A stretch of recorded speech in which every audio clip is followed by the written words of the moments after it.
What's up, everybody? My name is BX78, Brandon.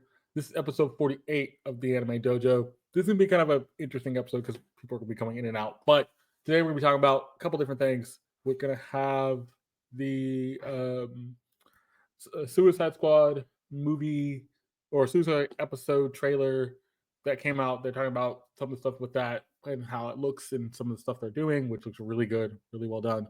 Also, we have the chart that says the um, top most successful anime from Otaku News. Basically, like most popular. Demon Slayer is 2 on that list.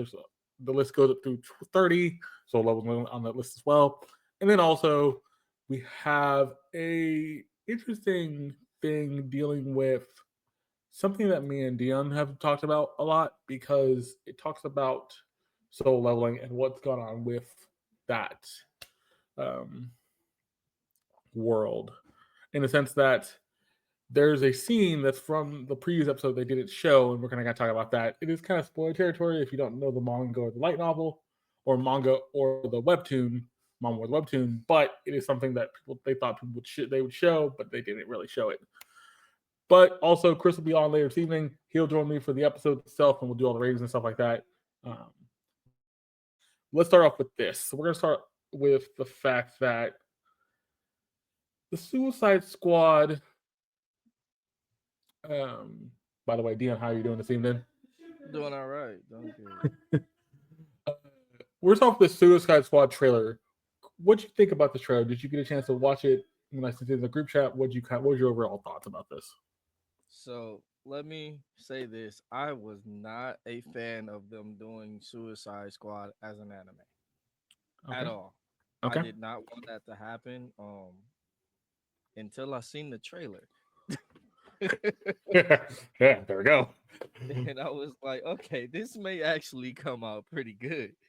Um, it still leaves story to be given, but as far as the actual design of it and overall character design, it looks like it's got some potential here. I'm willing to give it a chance now. I I agree with you. The only thing I'm slightly worried about, and I think it's something they call it the Suicide Squad Isekai. That's coming out July 2024. We don't know the exact day yet, but we know it's in July. So that is a guarantee. I'm slightly worried that they're focusing on Harley Quinn a lot. But you see the other characters like the Shark Dude, the Aussie guy, Peacemaker, Deadshot, and the story based on this trailer is they go Harley gets dropped off in the other world with the rest of the Suicide Squad, and they have to help these two worlds, these two groups come together.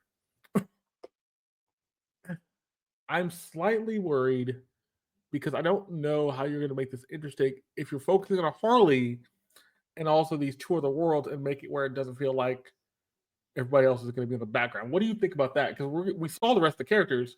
How do you think they're going to play with those dynamics? Well, Harley Quinn has always been the center of the Suicide Squad. She's the only constant in both movies. Um, she's been the center of DC's latest animated shows for a while.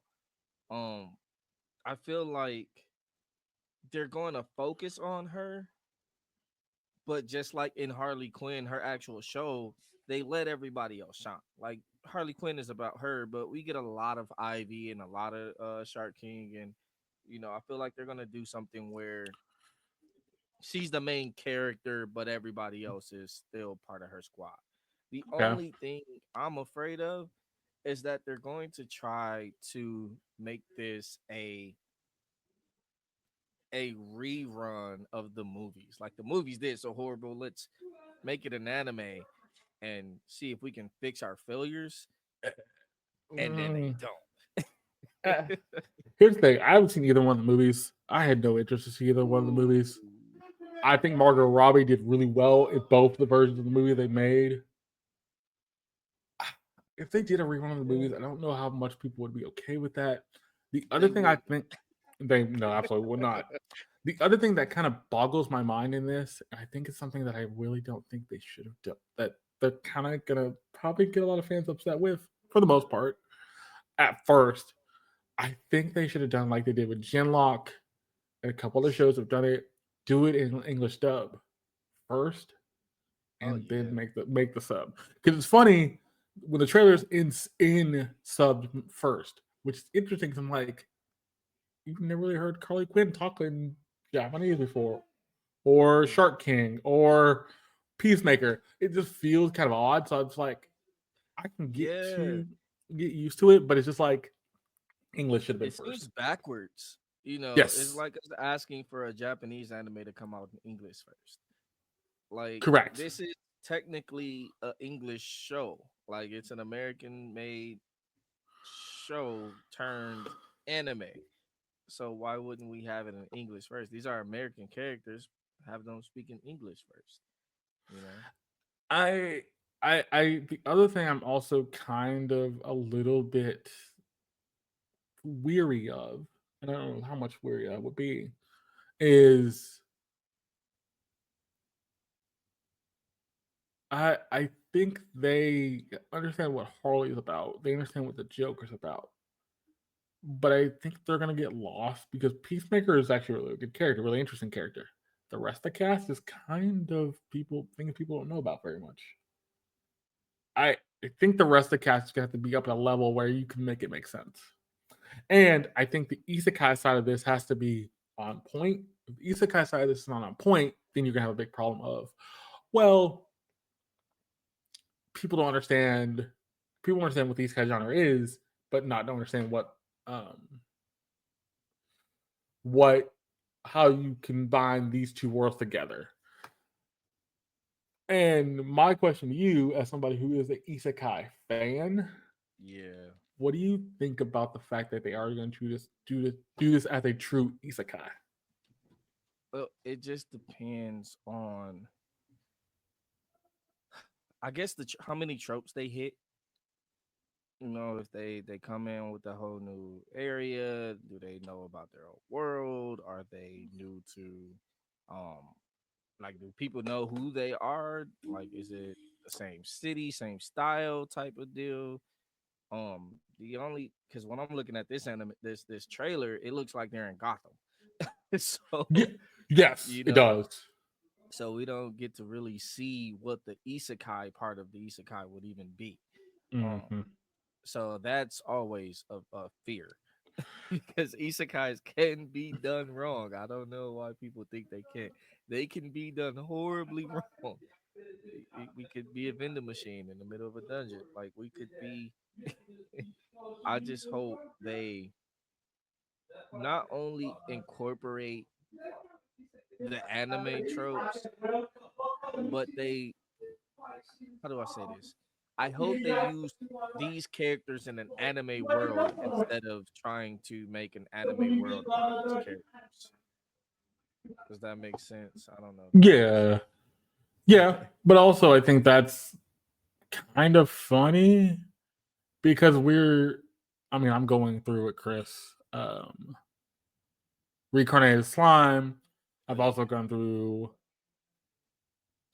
Uh, I've got into the Jobless series, which is actually really good too.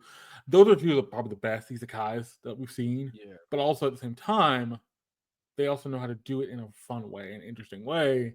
I'm also kind of worried if you're going to do this with Harley Quinn, keep Harley Quinn the way she is, keep the rest of Suicide Squad the way they are, but make sure the isekai can be at their level of also being the same way of like the fantasy world they're in, what they have to be there for, all that kind of stuff.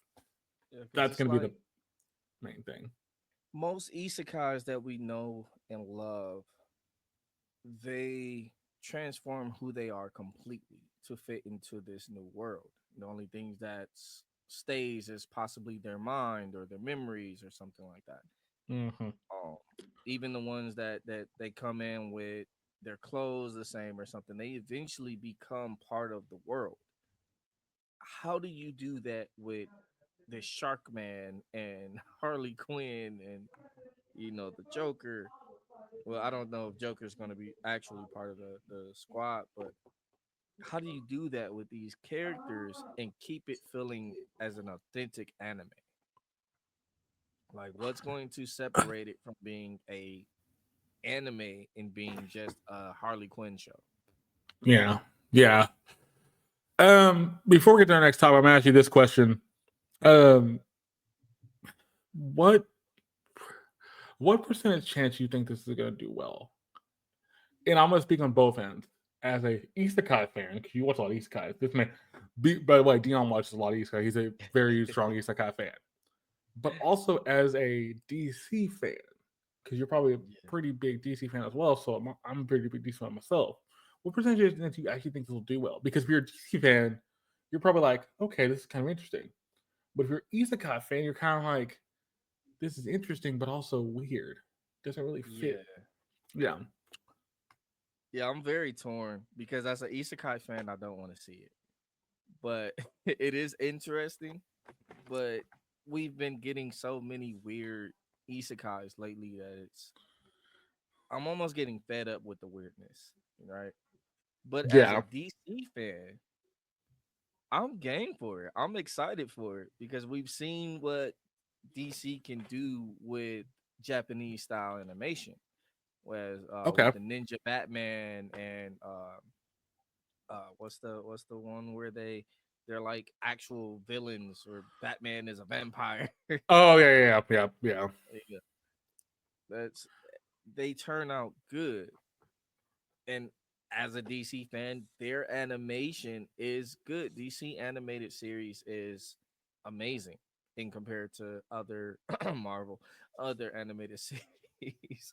Mm-hmm. But Mm-hmm. I don't know how they'll blend together, Okay. and Okay. that'll be the telltale sign. So success in the first few episodes, yes, because everybody's gonna flock to it.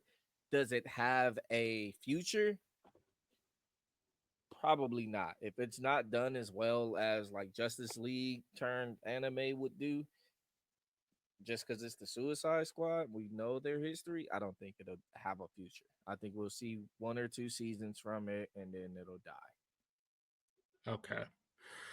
That is my same kind of thing. Thinking one or two seasons, they don't probably go off the wayside. I think the bigger thing will be as well, like you said, Isekai fans are probably worried about it more than DC fans. Yeah. DC fans seeing it's the same Harley Quinn, it's the same Shark King, all those characters are the same. But how are you going to put them in this world where this world doesn't fit what they do as well? And you get the in the trailer, Joker is there too. So what is Joker going to be playing a role in? Because he's in the first trailer, in the trailer, but he's gone. We don't see him again in the trailer at all after the first part. So ultimately, we'll see what happens. Let me know what y'all think in the comments.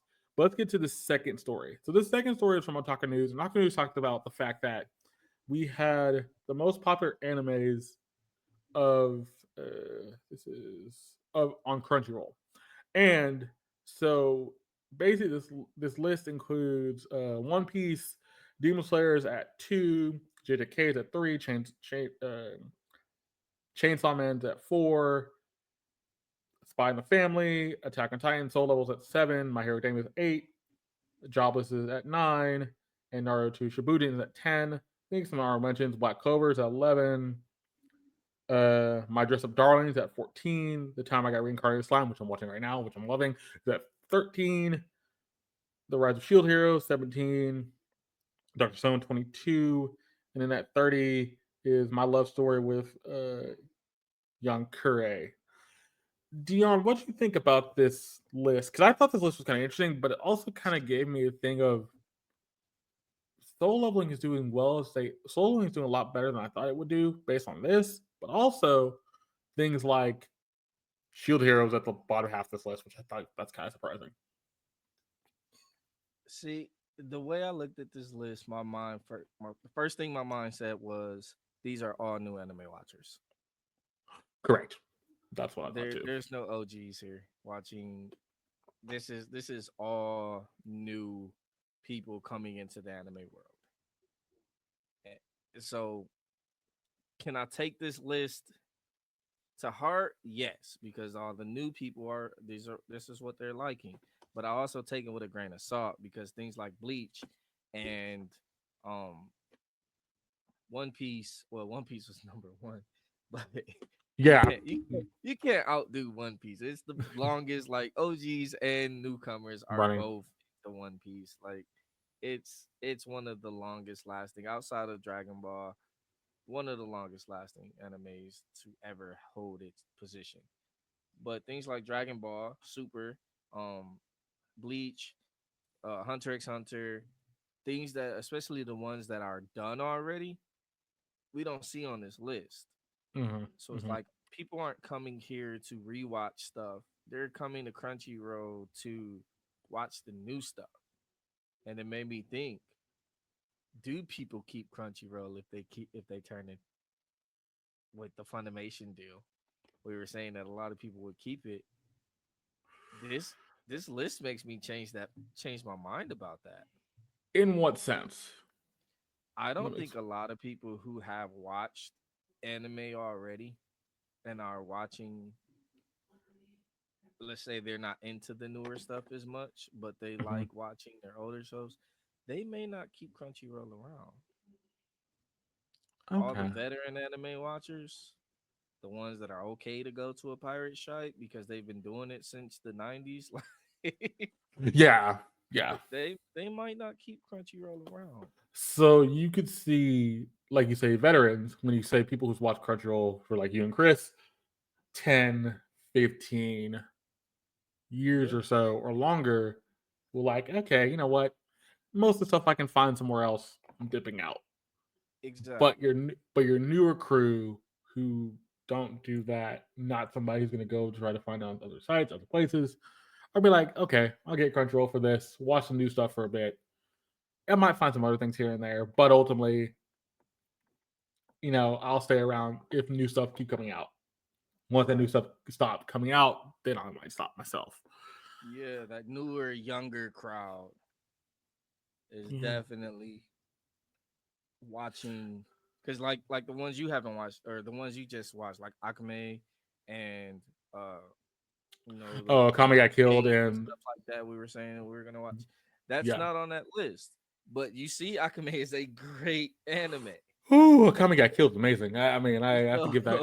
I have to give them credit for that. That's that's stuff that has good storytelling, good character building, good everything. But at the same time, like you say, it's something older.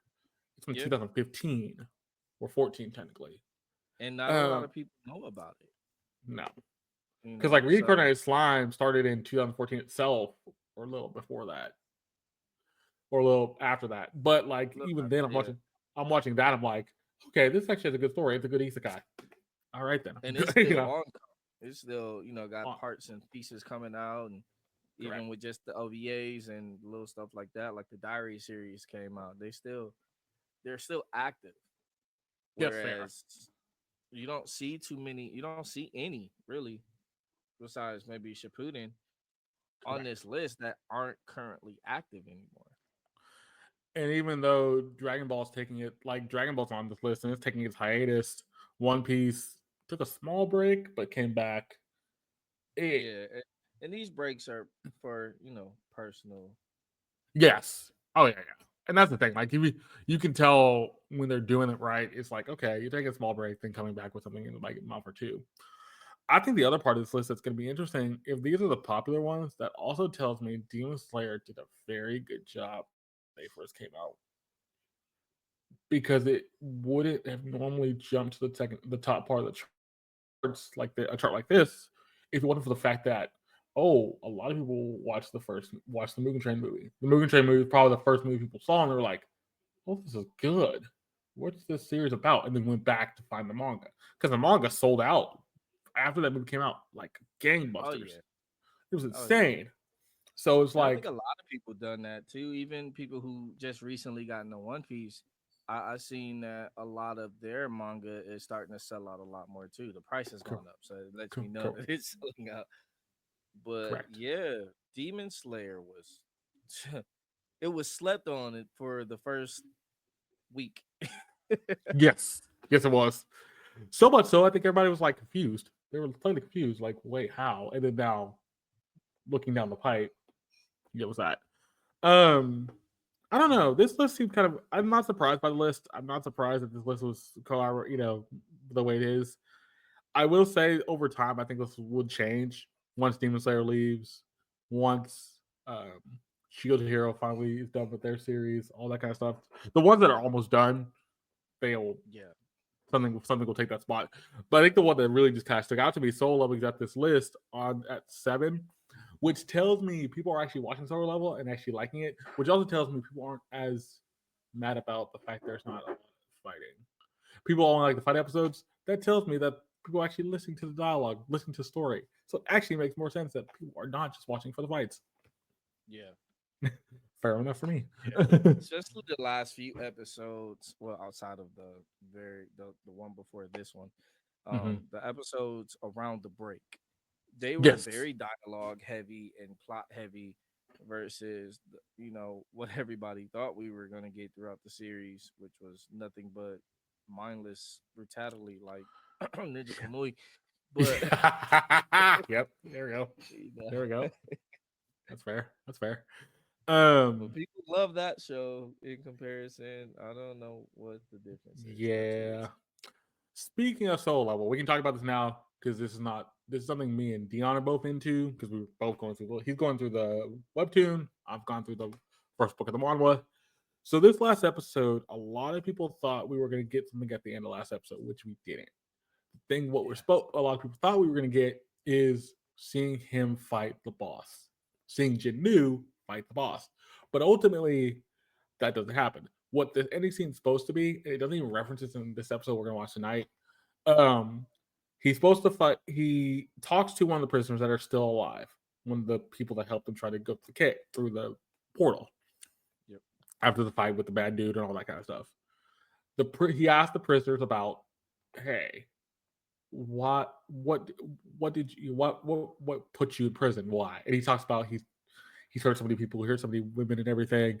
And the prisoner asked, was one of them a family member? He says, and Janu says, no, it was.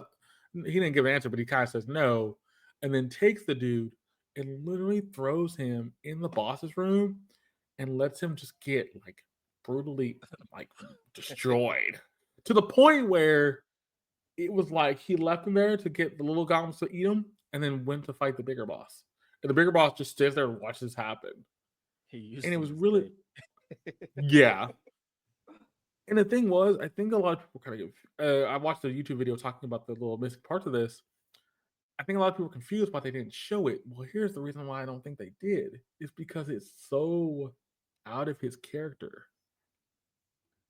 How he built his character up, he hasn't been that ruthless yet. Up to this point, yeah. Correct. And I didn't want to show something where he's that ruthless right at the end of a thing like that, and then you just see him don't care anymore about his human um, Okay. morality. I can see that. I I I ultimately I would have loved to see a reference to it. Maybe like he goes talk to the prisoner and we don't see him grab him or anything, and he just walks out to the boss room. He contemplates it but doesn't do it, or something of that nature. But I ultimately see why you didn't do any of that, and he just walks into the boss room on his yeah. own vision. I just wish we would have gotten some type of just kind of a nod to it, like hey, like because my only gripe with it is it feels like they're not thinking of the light novel or the manga readers while they're making the anime, because this isn't the first time we're missing some things Yeah. that we would have liked to have seen. And I will say this. I remember Chris asked us 2 nights ago when we did the one for after the whole long where they're in the dungeon with the group, and then they do small cuts to where we see things happen, but we don't get the full iteration of them. And he asked us at the end of that when we did that review, he was like, wait, did y'all give away spoilers? And I said, and we both go, no. Right. Technically, because the manhwa covers that whole situation. The light novel covers the whole situation. The webtoon covers that whole situation. The webtoon is Yeah. probably the shorter version of it, where it doesn't cover in detail as much as the manhwa does, but it's And then all still it didn't have anything to do with that show. Like it was just like extra information that we didn't that Correct. we would have liked to have seen. And I think that's the thing. I think that's going to be the hard thing going down later scenes because Chris mentioned to me that once the animation gets better, they are going to make once more fights come, the animation is going to get 10 times better. That's the Yeah. thing I'm also kind of thinking about. Once the fights get better, I think you're going to have to do more story stuff because you can't leave out. I didn't mind, in fact, leaving out that chunk that you did in the one episode we talked about because I think we could fill in the gaps. Like I filled the gaps. Oh, they did this. They showed the rocks breaking. The thunder closing. They did this. They did this. They did this. Put them in different places, but they still worked in the favor of. Oh, here we're trying to give you that story from the manual. We're just not going to give you the full conversation. Yeah, Which I think it's okay for me only because they if you haven't read the manga or the light novel, you're still not missing any information. correct. So I don't know. I think, and I agree with you here. I think they should have showed him at least. I think if they would have, he would have grabbed the dude or done something to maybe hurt the dude and then walked into the dungeon. I would have been like, okay, you're at least Well, referencing the fact he would have took him with him and just used him as fodder. well, they changed the whole concept of that situation. Yes, they Um, do. the the worker guy wasn't supposed to kill him because he Correct. was the one guy that didn't do uh what the he didn't rape the girl or whatever. He didn't kill the girl. He wasn't Yeah, he involved didn't in that hurt the mother, weird and situation. Yeah, yeah, but in this one, in the anime, they made them all just like, yeah, just kill them all, please. And so yeah, he yeah. killed all three. So I also think too. I'm not usually a big stickler for what's the word I'm looking for? I'm not a big stickler for keeping within the books normally, but ultimately, I think the one thing that I always want to make sure for people who watch sometimes is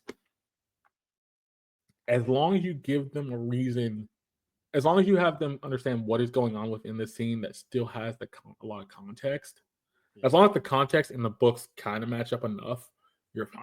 When that context in the books, in like from the reading material, don't match up at all, then you're kind of like they changed this whole little section without even referring to a thing. And I think that's going to be dangerous going down the road because there's a lot of things in, I think, the end of book one and also in the beginning of book two, because I heard parts of book two that are really like dialogue heavy. And that's going to really make sense of like, okay, here's what you have to do now. But do you think they keep them dialogue heavy in the anime? No, I think they'll cut the dialogue out because I did it with this episode we were watching tonight. I mentioned to Chris, they took out something that's longer in this episode. I Mm, don't know if you remembered in the manhwa. Remember um, when the guy learns about why people buying all these raids and buying all these, like they bought the 20 raids and all that kind of stuff, and yeah. then he goes, okay, we need to find out why he's doing this. But ultimately, that whole section where they go find out he's doing this is like a full on like 15-minute thing in the manhwa where he go he's waiting outside one. You see Jinu and him leave one, and they're heading to another, and then Jinu feels like he's been followed, but you don't see that the. But then once he knows he's been followed, they do the second one. Then he figures out he's been followed, and they have a conversation after the fact of like some guy came to me. Well, here they cut down that whole little section within like 3 scenes. I think it's four. It's like 4 scenes technically, but it covers everything we see up to this point, including the fact I think Jin Ho has the conversation with the dude, but no, in this case it's somebody else entirely, but it still works the same way. So I'm like, I get it, but I also understand like you can't show everything because the episodes would be super long. But it's just kind of funny because I looked at it back like, oh, hmm, okay, not not the greatest thing, but okay. Yeah. But Um, see, we also Go got ahead. to remember that this is just the prologue. Yes, it is. That's the problem. So, That's the other problem. It's still only building up to where we're going to end up in book two, yeah. where So book two starts. as much as they're missing or we would want it to be, they're probably just trying to go ahead and get through this, which is what I'm hoping. They're just trying to go ahead and get through it so Mhm. that we can actually get into the I mean, again, spoiler. I know we've been spoiling a lot, but we can actually get into the story that is solo leveling. Yeah, and that's the thing. Like, this is all introductory stuff, and that's the thing they're getting at. There's all introductory stuff. There's things you're gonna find out. We just want to give you the world, give you the people, give you the understanding, and then we'll fully kick you into what's gonna be happening next. But ultimately, how much of that gonna really, I rather you do that than just have a bunch of like talky stuff down the Yeah, line that doesn't really have any plot or back on anything right away.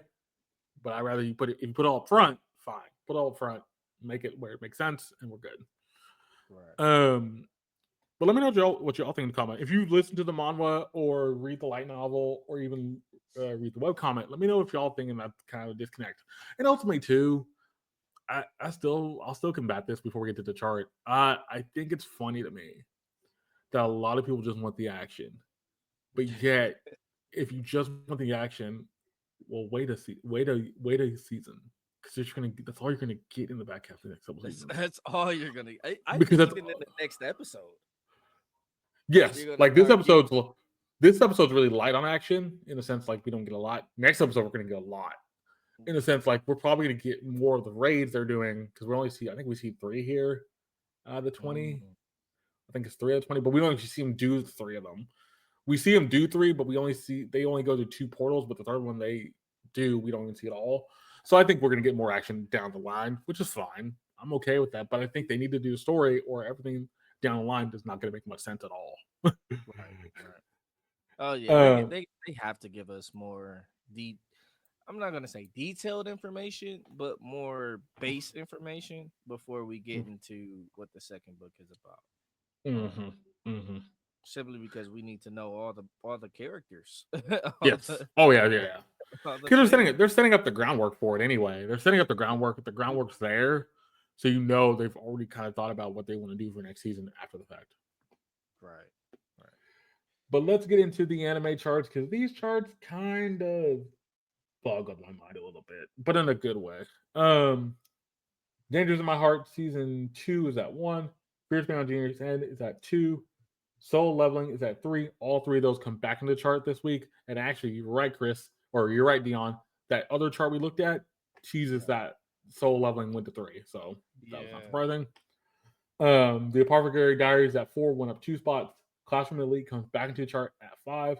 Wrong Chrisman drops 3 spots. Magic and Muscles drops 3 spots. The Marrying My Worst Enemy drops a spot. A Sign of Affection raises up 5 spots. And Delicious Dungeon drops 1 spot. What is your big takeaway from this chart? I think one, for me, it's 2 things, but I'll mention them real quick. Soul Leveling and Magic and Muscles. Mm. What's your other big takeaway from the See, chart, Dion? my biggest thing would be a sign of affection jumping in to this top Mm-hmm. 10. Mm-hmm. Where has it been this whole time? A Sign You of know? Affection has a weird trajectory because I think every time they've done a Sign of Affection, it's been kind of hit or miss, Yeah. depending on because actually it's been at 15 prior.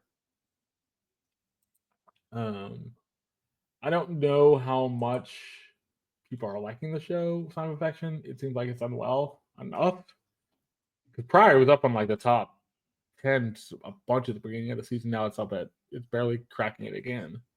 Yeah. This next And it week, shot back into it with this correct, episode. correct. And this week's the last week of Journey Beyond End. Yeah. As of this weekend, or is it this weekend? Yeah, this The, weekend. yeah. So we'll have one more chart Yes, with we'll have one more chart after that to prove to see where if once Journey End leaves the chart, where everything will stack out. Like I said see before, solo leveling finally get to grace our 2 slot again where it's if supposed it to gets be. if it gets the 2 slot, I won't be shocked. Well, Um, it can only get better with solo leveling from this episode that they got 3 in. So if it doesn't, then that's when I'm gonna, have to make a phone call to Anime yeah.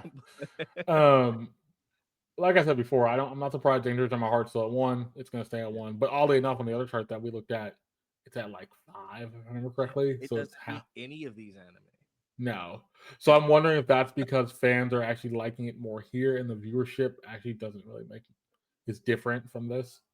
Yeah. Um, then 11 through 15, Chain Soldier, Moonlight Fantasy, Gushing Honkai Girls is super adorable. Shangri La is at 14, and Villainous 1199 is at 15. Gushing Magical is 16. The Wrong Way to Use Healing Magic is at 17. Ninja Current is at 18, and Undead Unlucky is at 19. At 20 is the Unwanted Undead Adventurer. And it's also kind of funny if you look at where Ninja Current is sitting now, that was lower on the other list. That wasn't even on that list. Yeah, this list is very weird to me. Like, In what sense? all right, so let's take Magic and Muscles, right? A Okay. show that everyone knows. If you listened to me on this podcast before or in real life ever, you know that I am not a fan of this show at all. But I am one to say I believe that last episode, the one that they have rated to be 7, was better than the episode they rated to be 4. Mm-hmm. But it dropped drastically. It dropped almost 3 spots for that. Yeah. I But I I think that's because a lot of people. It, it's the weird thing now, and I won't say the line because I've said it so much. I'll say it, but I'll say it again right now. It's the old thing of turn your brain off and enjoy it. But I think the caveat to that is there's a caveat when there's a bunch of fighting or a bunch of other things in that episode. It doesn't really matter. and that's what I'm saying. This episode we just watched, we got the big bad, we got a fight between Dumbledore. We got Mm-hmm. a couple great decent. I'm not gonna say great scenes because it was still a 0 rate for me, but a couple of decent scenes in compared to the episode where we got nothing. Yeah, yeah. And that episode where we got nothing did better than this episode, which is that's appalling. But also, I think the other thing that's kind of not done its good favor, and Chris might know remember this from last week's episode, they're starting to get very serious very fast. And it's ultimately kind of funny because now you're doing the shift of from going comedy to serious within an episode. And it doesn't really make sense because the seriousness hasn't been played up right. It's still comical, but it's Yes. like less comical, and the comedy is just stupid. So it's like you have the two opposite ends of the spectrum that don't have a meeting point. And I also think too, if you're gonna play with comedy or play with like tropes and things, you have to make sure they're not gonna be overbearing. If Yeah, they're overbearing, it's gonna look weird. Um, I I ultimately believe this. I think it's gonna be interesting once I finish reincarnated slime because I think the one thing reincarnated slime I've noticed they know how to do comedy very well, but also be able to be able to have more fun with certain tropes like fan servicey things or little just funny moments because it's like okay we have a character that's basically one of the ogres in the show or not the ogres but one of the people you say with the first part of it which is like one of the orc things with the wool of horns on their heads she is very like our main character says she's very good looking very beautiful they do the whole cooking scene, which I watch now, where she cooks for him. That whole scene is just straight up funny because if we can call that cooking. yeah, we can't call it cooking, but it's funny because the trope is she even though she looks amazing, she can't cook. But at the same time with Not for not, she can't cook to save her life, and she damn near killed somebody else in her and that's the cooking. funny part. They use the little goblin boy, the goblin guy that's not really great at fighting, but he's gotten better as a scapegoat for that because he eats the cooking and he just kind of falls out. But Yeah. ultimately, what ends up happening, he gets a poison resistance in the end. So it's like, okay, that's a funny way to do that trope because it ends up giving him something and makes him more fun. All right, fair enough. It works. I I have to say, I think the sad thing is with Magic and Muscles, I think you have to be able to balance out strict comedy with a serious moment. And the thing they can't do is a straight comedy. They can't do comedy well enough to where it feels like if you want to jump to a serious moment, it's gonna work. Eh, But also, I think that's the other downside of this is Mash as a character is kind of not a great main character. He's kind of just there, but at the same time, the rest of the cast around him is more interesting. And like Dion mentioned before, why do we have Finn in this story? We haven't seen Finn again in the story at all. He's kind of just been a background player, a very sad background player, but a background player nonetheless. Yeah, like what was the point of him winning if we're not gonna see him again? I and I have a hunch. We have 2 episodes left. I think we don't see him at all.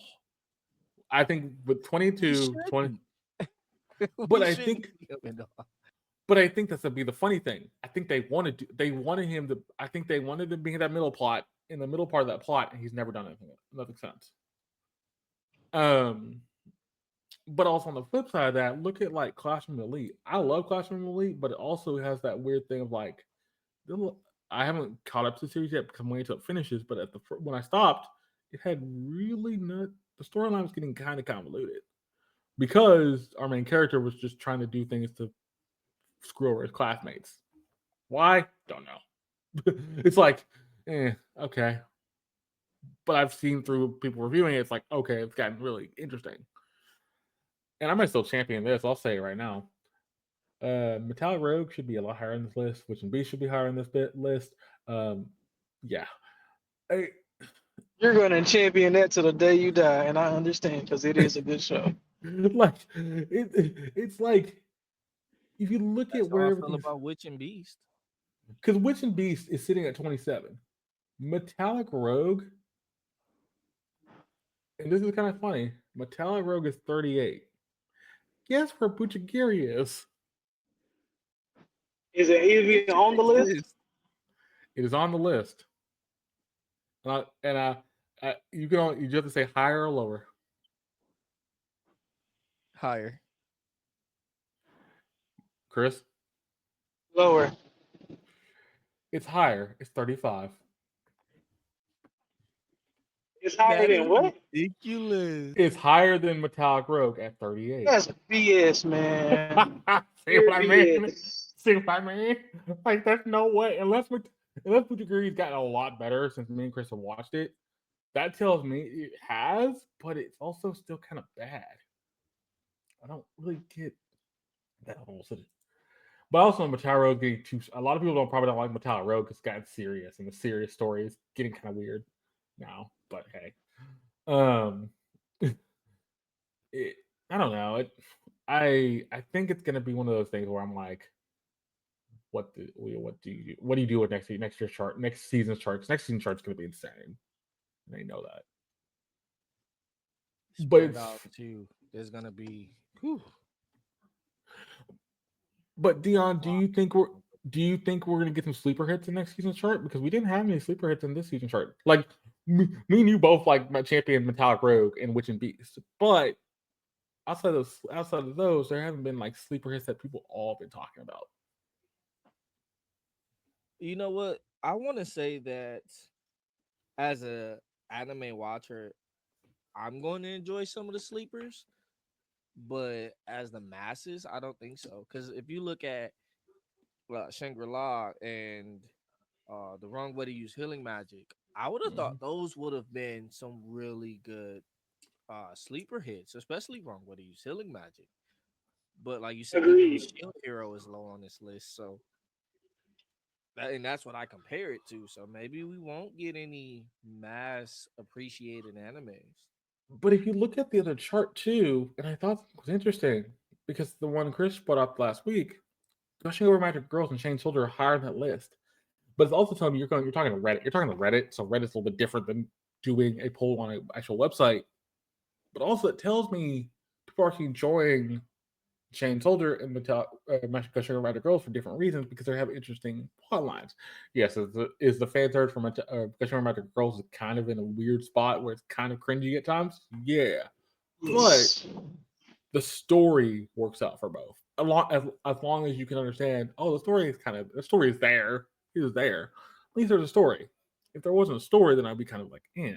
But the story is there. It can be, but I think that's the downside comparatively to other things. Like the rest of the chart is drama, but the dramas that are actually doing well are the ones that both all of us don't think are really that great. Fears Beyond Journey 10, by the way, is one of those ones we've all talked about. So I don't know. It's gonna be an interesting. Yeah, no, we're not going down that rabbit hole. That's a rabbit hole we can be here for all night for. Yeah, you can't do that.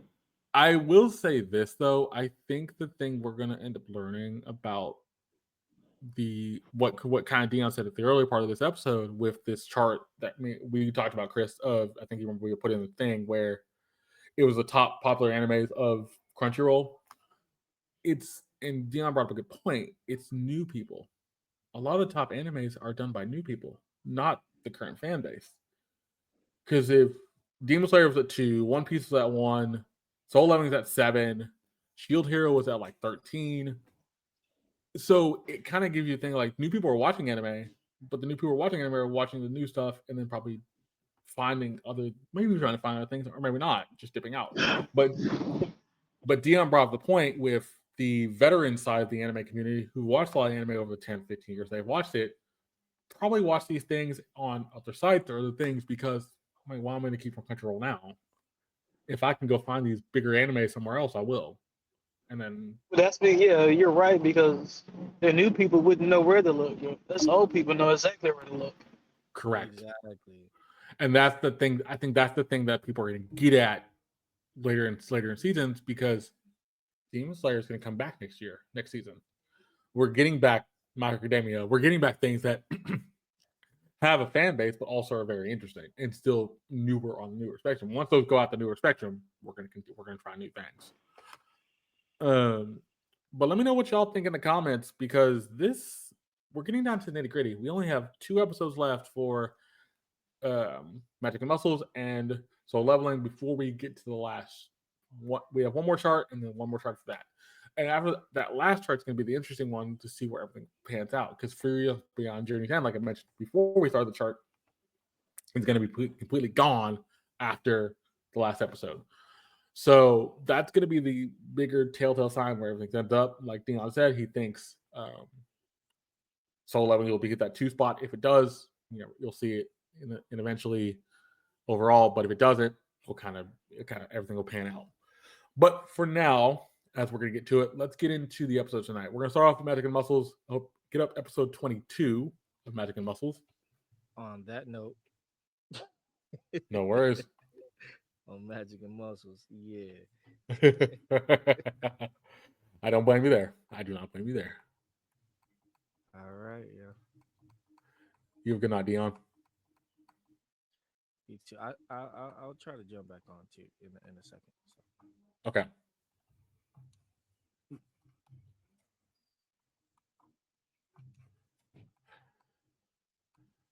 Back to the original too. We go from I'm using sport rep. We go from having one group of people to another. Basically, do a line change. Dion leaves. Chris comes in. So we're like he said, we're back to the original 2 for a bit. Thank y'all for being flexible because things kind of had changed around tonight. But I'm still the one that's running this thing. So ultimately, that can't be too worried. Before we started, Chris, I was going to ask you about because I thought about it because you didn't get a chance to answer this. What do you think about the Suicide Squad trailer? So the Suicide Squad trailer brings a lot of other questions to the table Like, okay, what is the plot actually going to be? And how is she going to be able to blow their heads up in an entirely different dimension? See, these are questions that are already coming into play. Like, see, a part of me is interested, and a part of me is already saying WTF. You see what I'm saying? Like, It's they still can do this anime justice, but how? But right now, it's out to a curious start. I'll put it that you actually have the same take as Dion. I asked Dion when we first started the podcast this evening that, hey, what do you think about this? Because you're an isekai fan. You're a big isekai fan, but also I'm assuming you're a DC fan. And he kind of was like, as an isekai fan, I don't like this at all. But as a DC fan, I'm kind of interested. How are you going to do this to make it make sense? And I said the same thing. How are you going to do this to make it make sense? Because Harlequins are going to be your main focus, but ultimately, how are you going to get the other players around Harlequin, like your King Shark, like the fact you're going to have um, uh, Peacemaker, Deadshot, all these guys in this area together? Is it going to actually be something interesting, or is it just going to be kind of lackluster? And he said he was intrigued to watch it, and I agree. I'm intrigued, but are you actually intrigued to way. watch it, Chris? Yeah, look, I would. Yes, I'm intrigued. I'm curious, but I have my guards up. I'm like seriously, like I am a Ikase fan too, and I'm somewhat interested just to see how they do it. But I'm giving it the same regard as giving it as I give uh what with what we talked about earlier, Mm-hmm. Mm-hmm. Rick and Morty. So I'm giving it the same caution as Rick and Morty at this point. I was gonna ask you this, ask you on this as well. Do you like the fact that they're doing it as in sub first and not in English? Because technically DC is an English company, or do you think that's Well, because it's the anime, they can do it as it's sub or dub first. It's a sub. They should have done dub first as a sub since they're doing it as sub just because it's a Japanese company.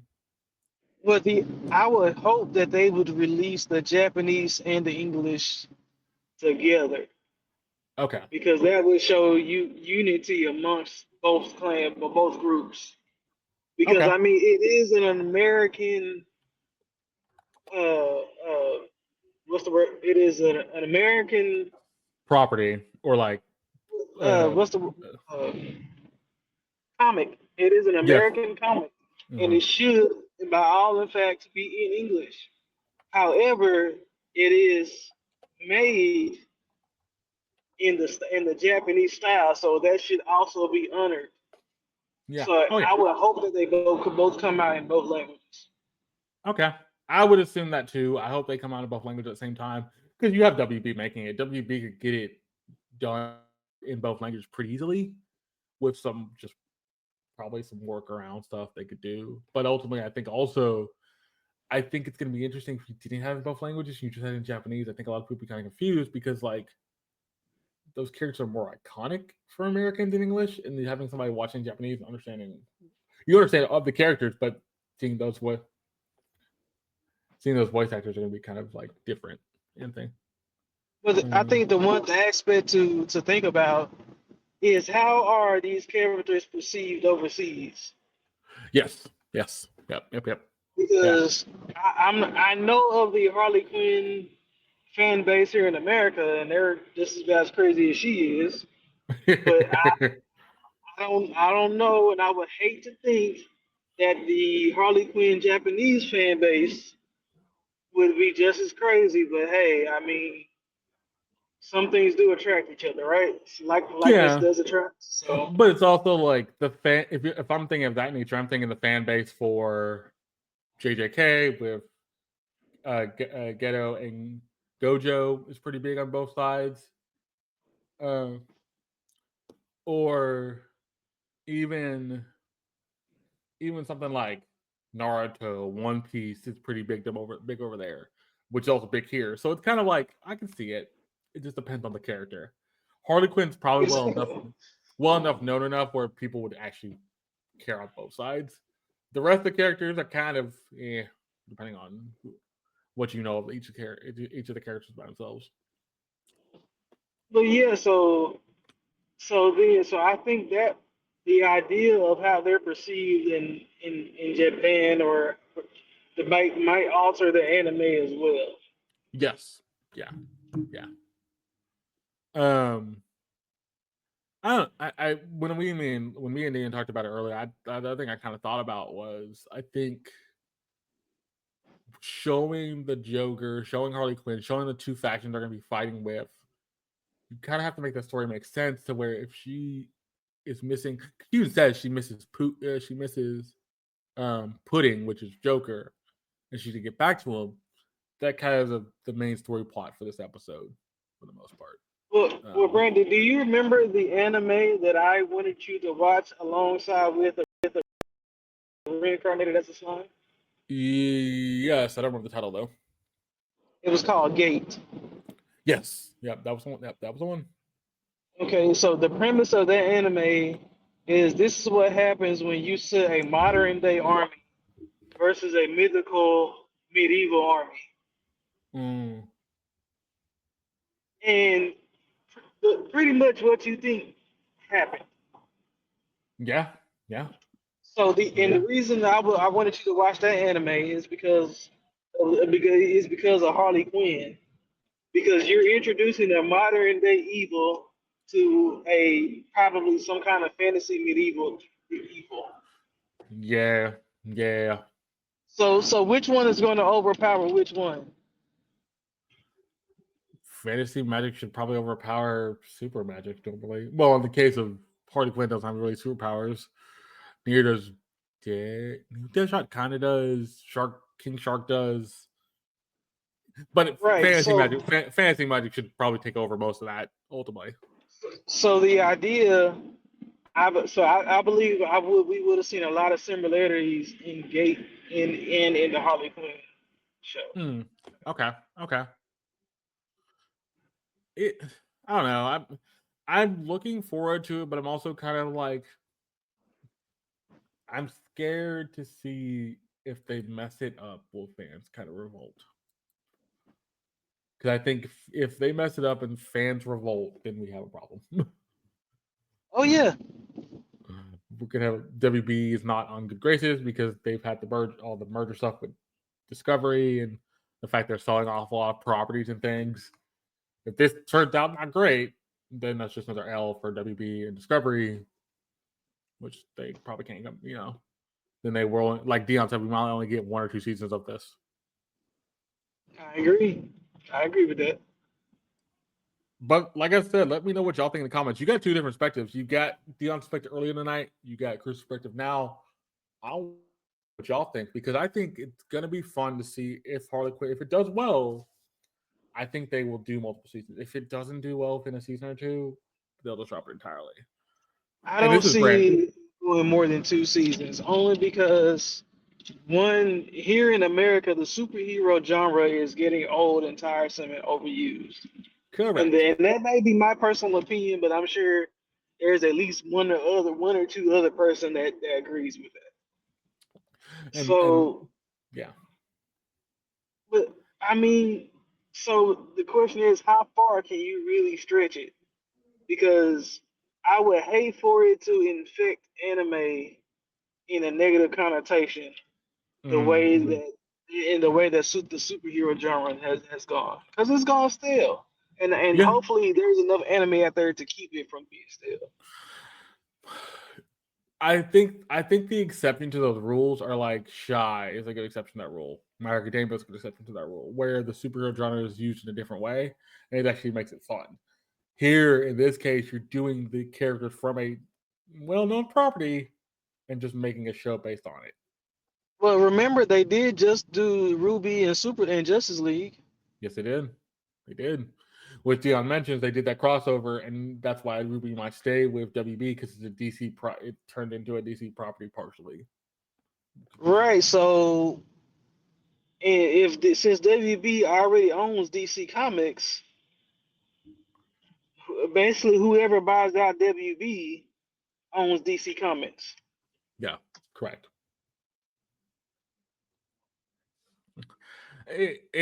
It's gonna be one of those ones where I'm just kind of like let's let's wait and see. But my hype level is probably around to like 6. Like it's not that Fair high. enough. That's fair. But if it does well in the first couple episodes, then I'll be like, okay, I see where y'all going.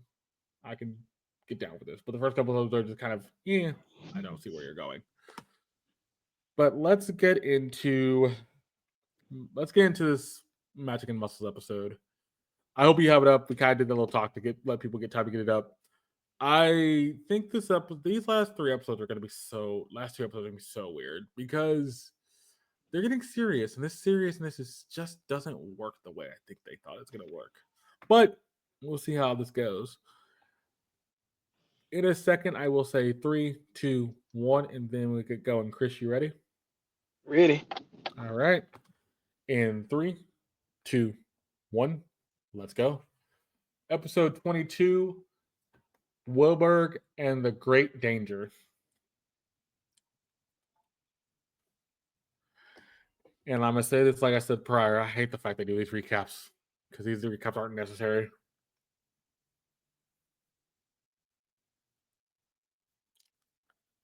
Outside the fact, I think you could can do 1 or 2, but not every time. After a while, they do get just overused. Well, yeah. Well, it's like we have the recap from like the reincarnated slime, but the recap for reincarnated slime makes sense. So recapping things we've kind of seen, but also giving us new things as well. A few they did.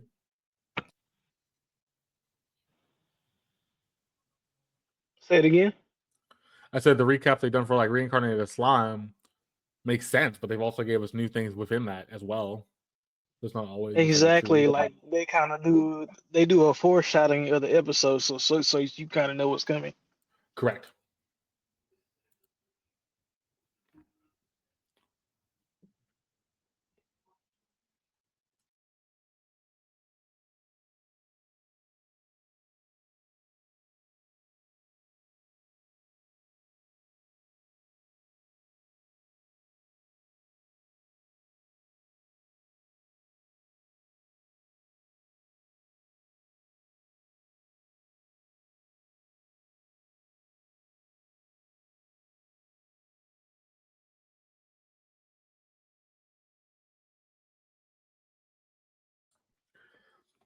I will say this one thing. This song is not pretty much off TikTok now. All the TikTok dance I've seen last couple weeks have slowly stopped doing it. Stopped for the most part. I can honestly say I'm tired of this song now. I figured you were gonna say that. Doesn't shock me you said that actually. It's funny thinking about that now. That's why I don't. I had it. Did I ever have it on my playlist? No, I didn't add it to the playlist. I've listened to it fully, but I never added to the playlist I have. And it's funny. I added a Akami Got That's Kills. probably why I'm so tired of it, because it's been in my playlist. Yeah, I did Akami Got Kills season 2 opening. I love that opening because it's so interesting. And the way they do it. So I was like, nope, I'm not gonna add Magic Muscles. I'm gonna do this for Deon right now since he's not here for this. They're still trying to get there. That's kind of sad. Yep, they're still trying to get there, man. and technically in this episode, they get there. Say it again.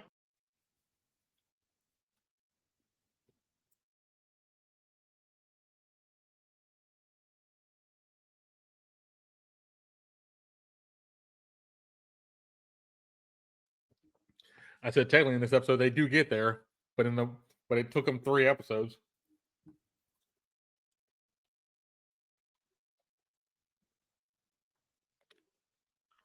They do eventually get there, but man, did they take their sweet time. It took forever, which is kind of sad.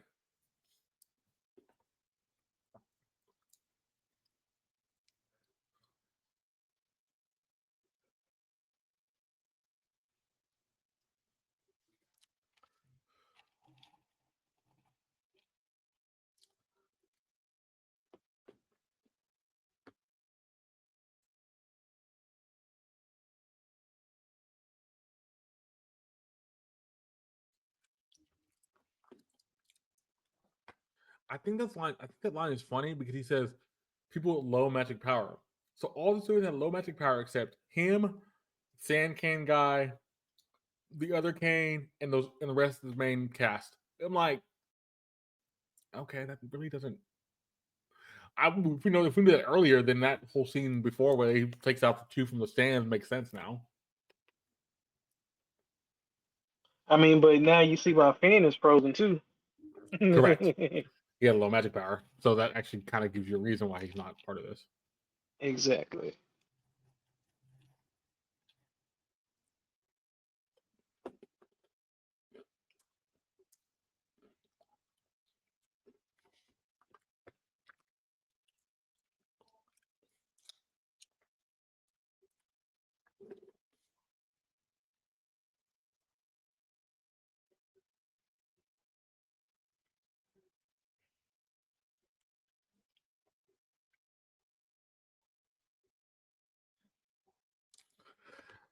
By the way, how do you don't know where they're fighting at? Did they just go to a different dimension?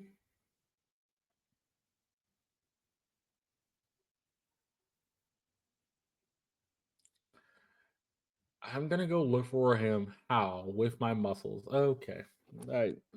See, that doesn't. After watching the first season, that doesn't hit as well as it used to. I'm about to say, how is that even possible, bro? That's Like, not really? impossible. Like Like, legitimately, come on now. physically Like, possible. that makes no logical sense. You're going to use your muscles, To throw five and you're away. clearly pointing to your biceps and your triceps. Yeah.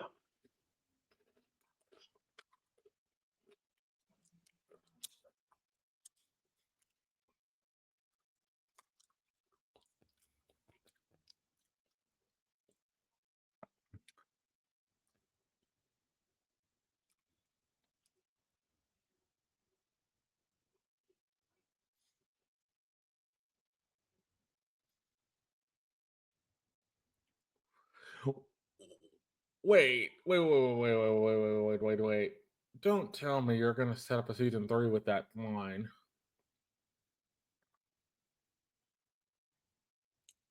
Because that sets up a season 3. You're saying that somebody's lurking around. That's why he just teleported out.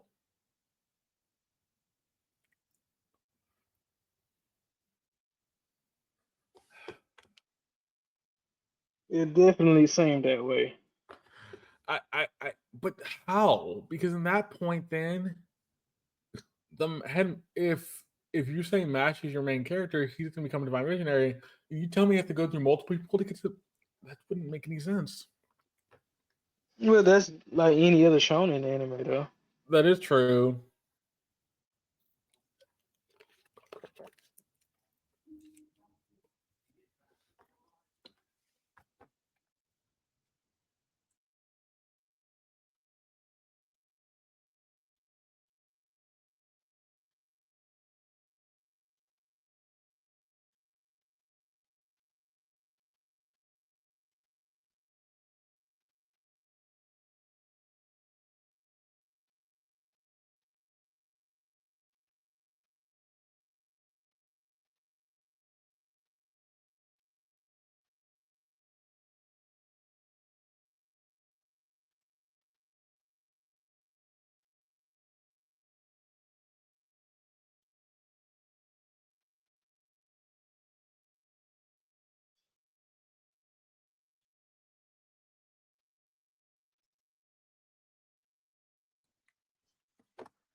The other problem with this, I think, what I figured out is the fact we've had their stare off for all the same amount of time as the blonde haired guy and the kid getting to the arena,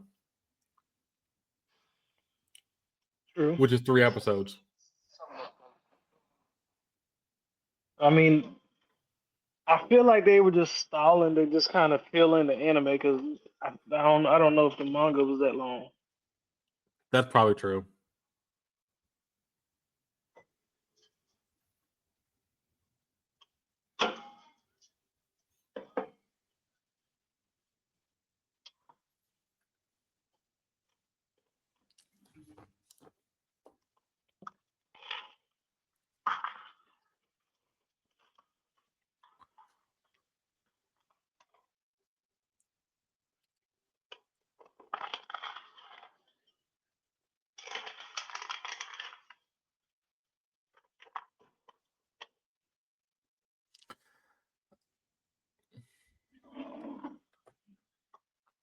That blinding light would kill anybody else except nope, not him.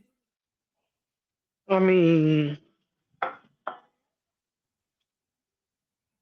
huh?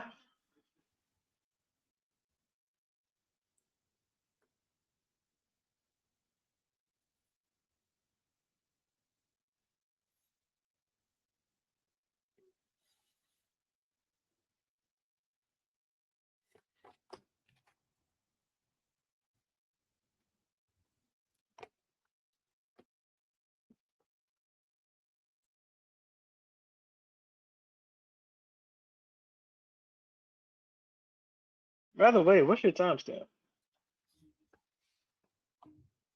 10:04, 10:05, 10:06. Thank you. Am I too far ahead of you? Nope. Mine just paused for a second. I had to fix it. Oh, okay.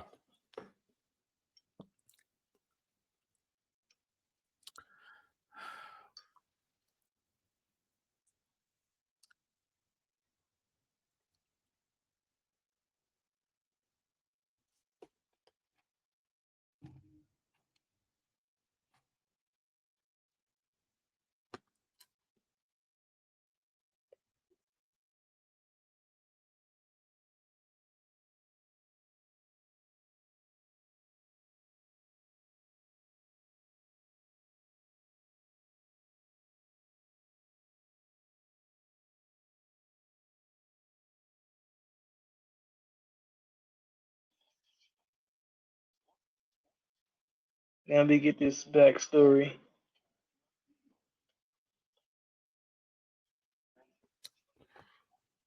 Think about it now. Getting this backstory here just kind of gave you the nail in the coffin at this point.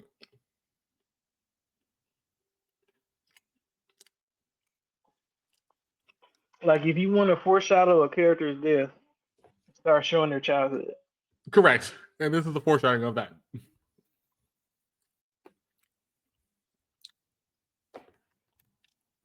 Because you wouldn't do that normally without reason.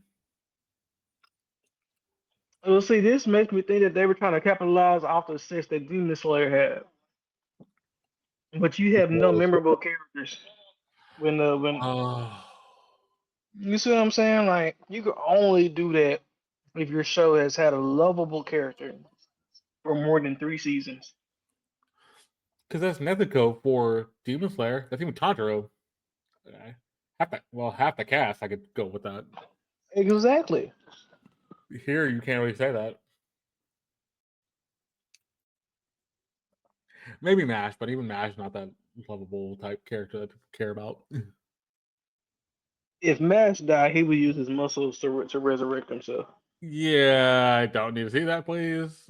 Don't give them See, don't give them ideas if they're going like, real. they can have that one, and if they use it, I don't want to get paid for it. Y'all can have it. Well, yeah, that's fair.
Wait, does he technically have three lines?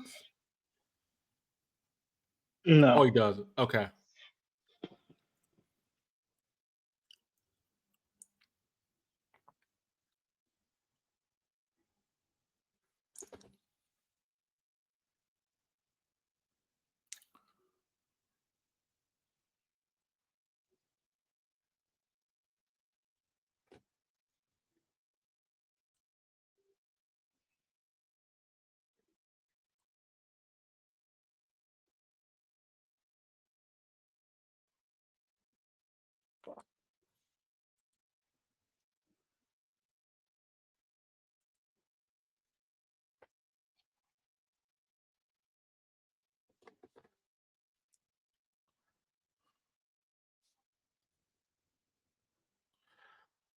The power Uranus is of God and sky.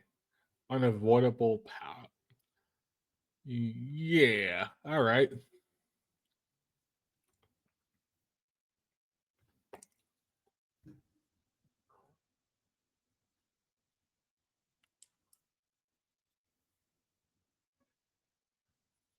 As soon as he said sky and not space, I knew he was gonna lose.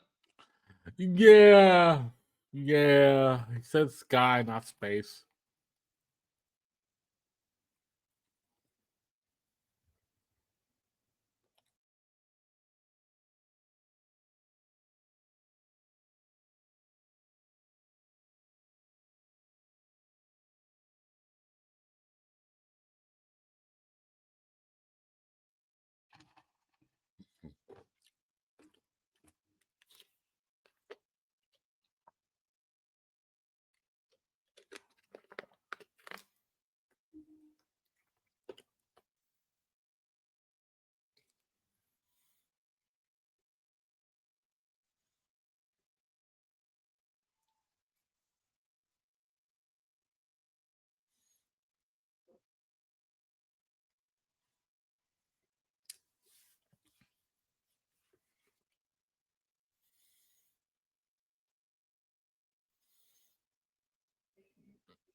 So you basically say it's like a self-destruct thing. So if the caster dies, the power will still go off.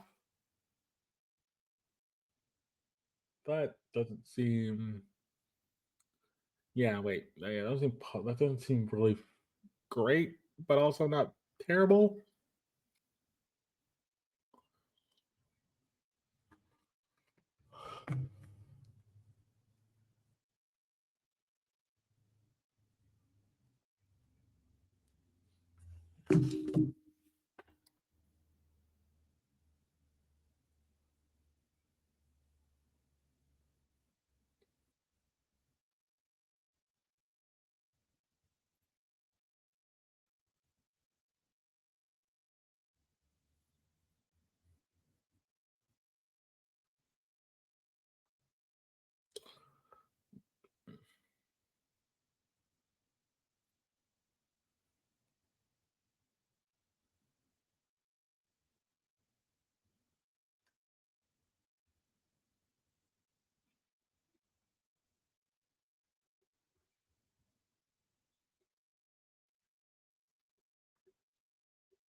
I kind of like the story here, but it's a little too late for that because you're saying you were a fragile soul, but you're trying to protect the students as well as people who also considered weak and fragile in sense of magic and abilities. And yeah, this doesn't really, huh?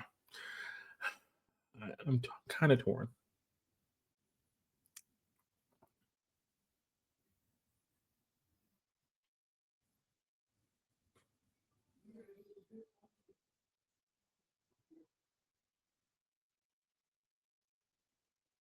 I mean, this is kind of like an overused trope at some point. Like, I mean, we just restating what countless animes have already done. Yeah, we are.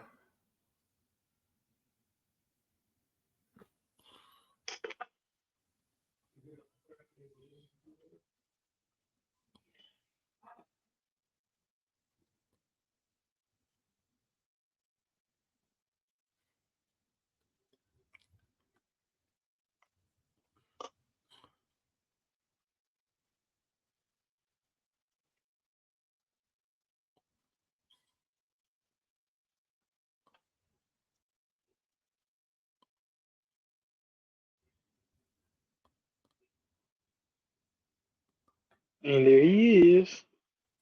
He's still alive.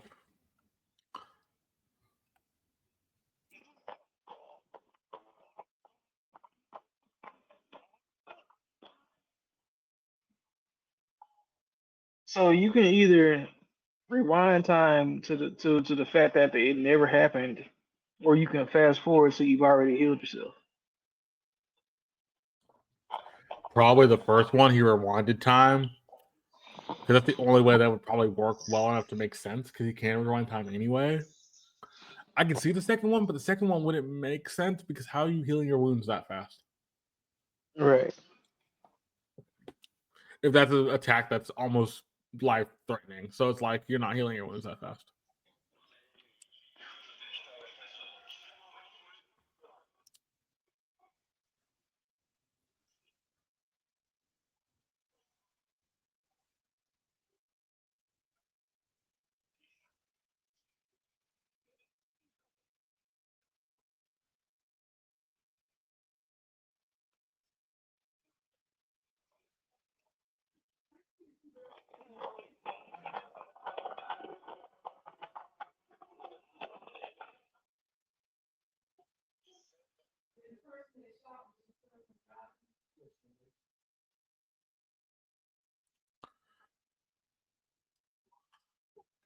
What? How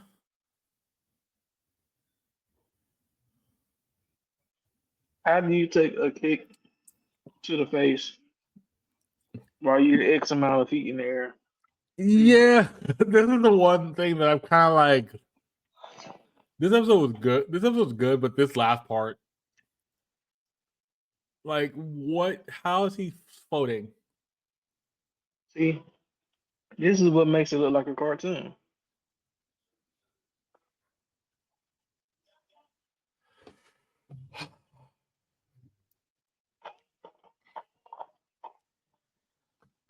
All right, ladies and gentlemen, we'll go through this pretty quickly. I'm gonna do this in 3 parts because ultimately, there's only 3 major things out of this episode, and I think it's getting in that territory where it doesn't make much sense anymore. But we'll see. Well, we start off with a recap from last week. They recapped everything we saw. Basically, him beating the monk-looking dude, him into zero, and the headmaster facing off, all that kind of stuff. So we get that full section. Then we see the blonde head guy and the kid from the bureau. They are still heading to the school, like Deon would say. They're still heading there. How are y'all taking so long? And they have a little conversation, basically talking about, hey, this is how things work. This is how things go. He's telling the blonde hair telling the kid this. And once they get to the school, everything freezes. The kid freezes. The blonde hair guy doesn't, but the blonde hair guy goes, "Wait, reason I'm not frozen is because is because I don't have low magic. Everybody else does." And that also explains why Finn is not a part of this, because Finn has low magic. But ultimately, the other big thing we get out of this, he goes to the ground, talks to the sword cane, the guy who can do sand, and the other cane guy, basically explaining what's going on. And he's asking about Mash, and Mash is eating a cream puff, just sitting there replenishing his energy after all the fighting they did. And the blonde guy's surprised that Mash is doing well. Then he asks about where the headmaster is, but the headmaster is gone. And he asks where. They don't know.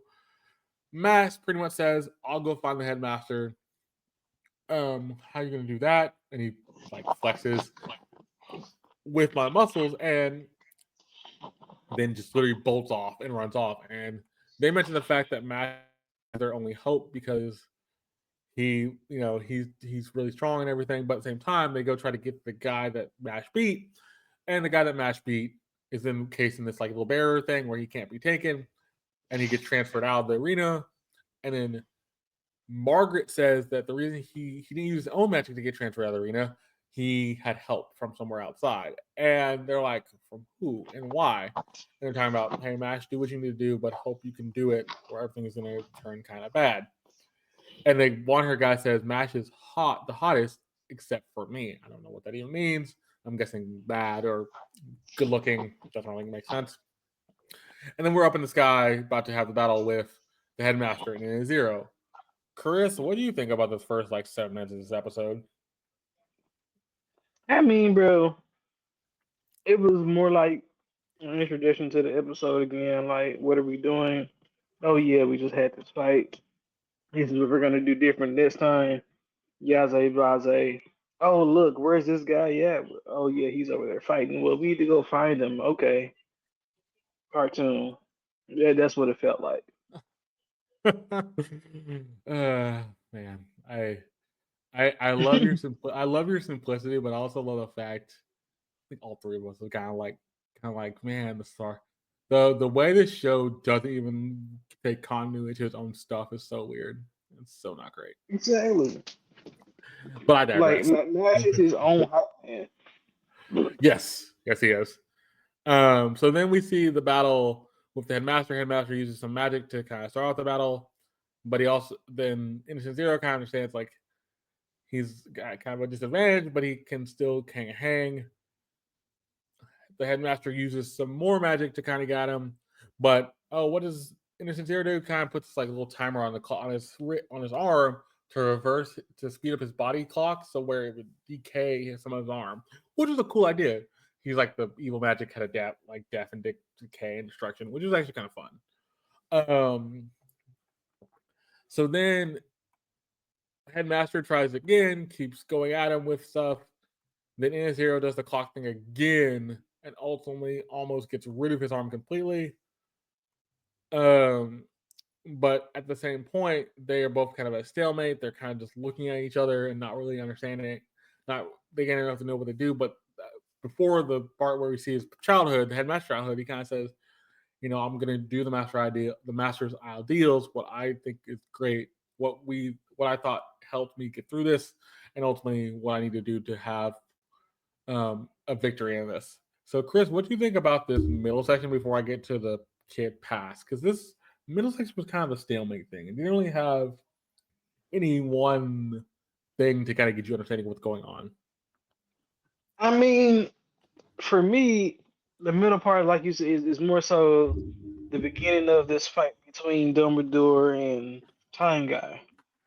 So and it's like, yeah, for the first part, it seems like it's a stalemate.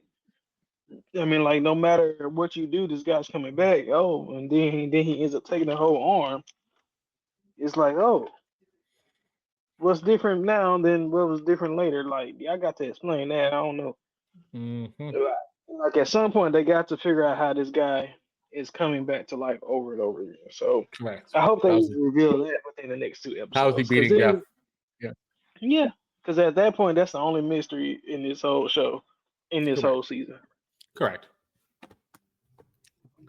So then we get the headmaster's backstory, basically saying he was a weak, frail child. He didn't go to school much. He didn't really be able to do everything he wanted to, but he read and learned.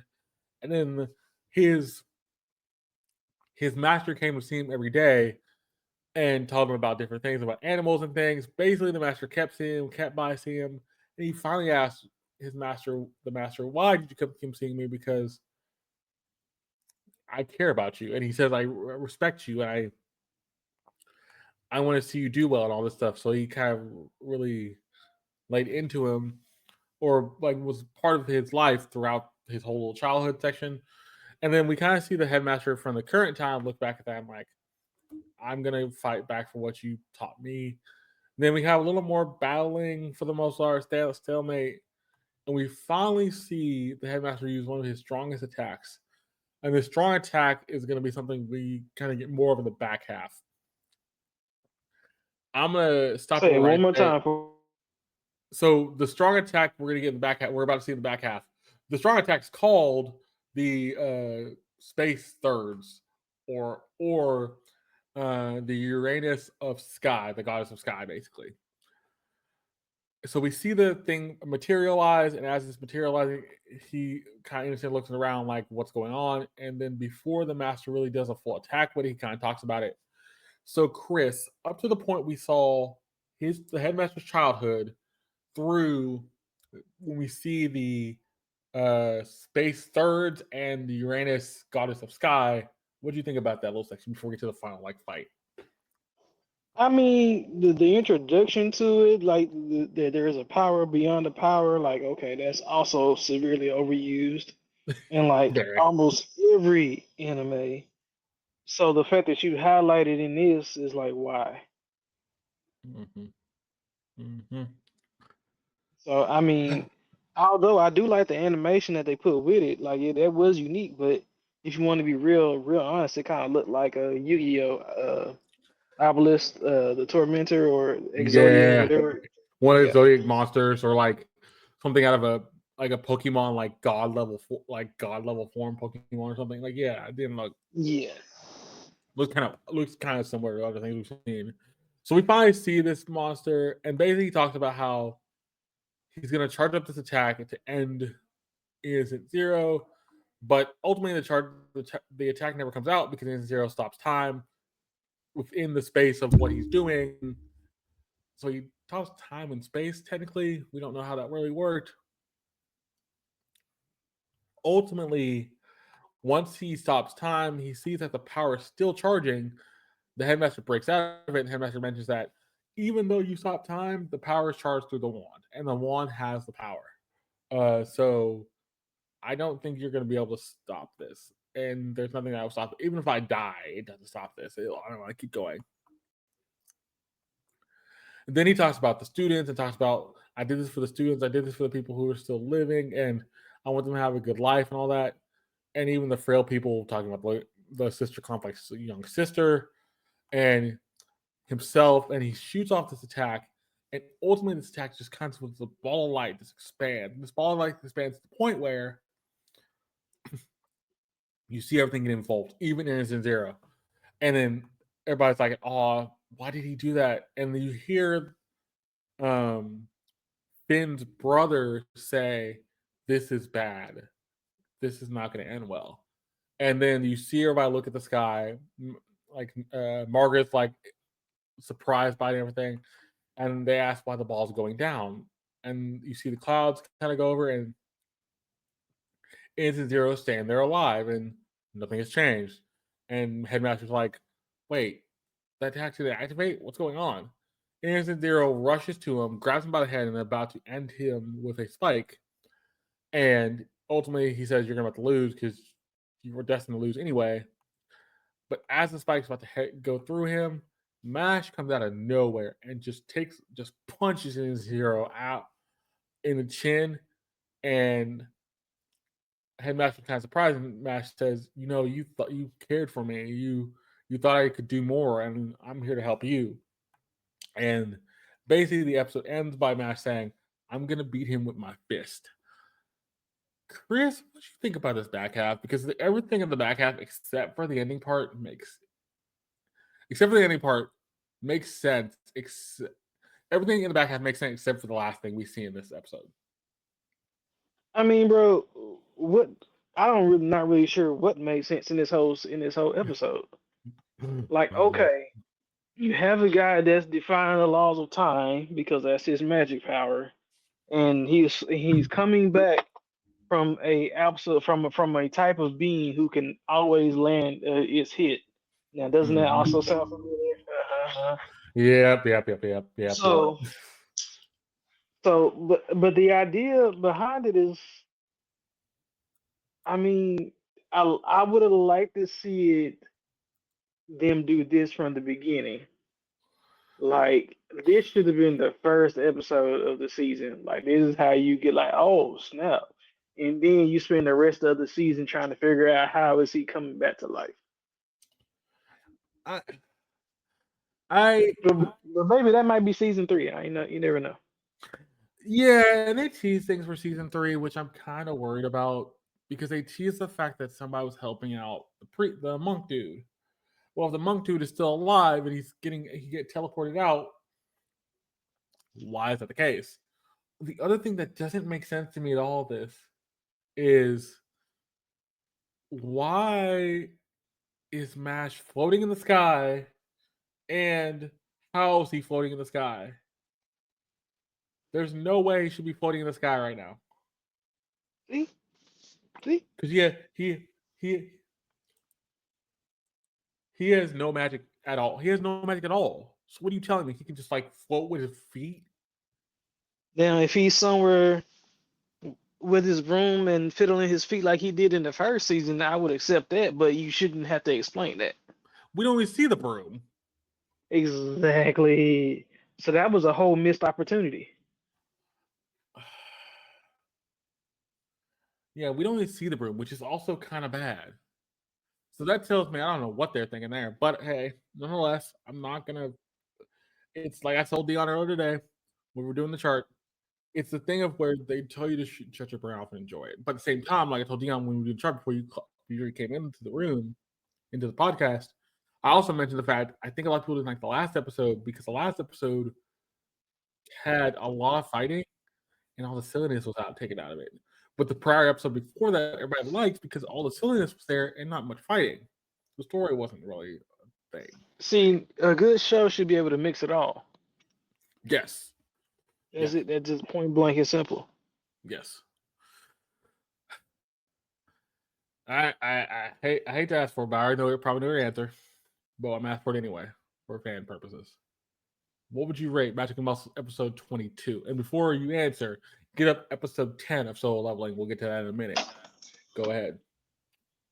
I'm gonna give it a solid 3. Ooh, you actually gave it above a 0. I'm actually Yeah, kind of because I like the fact that y'all finally moving along with the story. That's one. Two, you're finally getting your big bad fight. That's two. Point number two. And three, you change the tone of the anime. Mm, Those okay. are my 3 points. That's it. Okay. Um, hmm. I have to go with you a 3. I can't see it, nothing less. I think a 3 will work for this. I also think a 3 only works because, like you said, you're changing the tone. You're trying to make it serious. We might get a season 3. And ultimately, 2, I think the only thing I think doesn't really make sense in this episode is 2 things. One, why is he in the sky now? How can he get in the sky without the broom? And is he just kicking his feet a bunch? You didn't really explain that. The second thing is, and I think the thing I'm really more interested in by the most is the fact that the blonde haired dude took forever to get there, and now we finally see him get there, and now we're having this final battle conversation. So you get to the battle and then you have a conversation. Bruh, you could have went straight and look for old dude and could have skipped everybody because they was already good before you got there. Yeah, yeah. I I'm also slightly like, what is your final that? What's your final plan for this?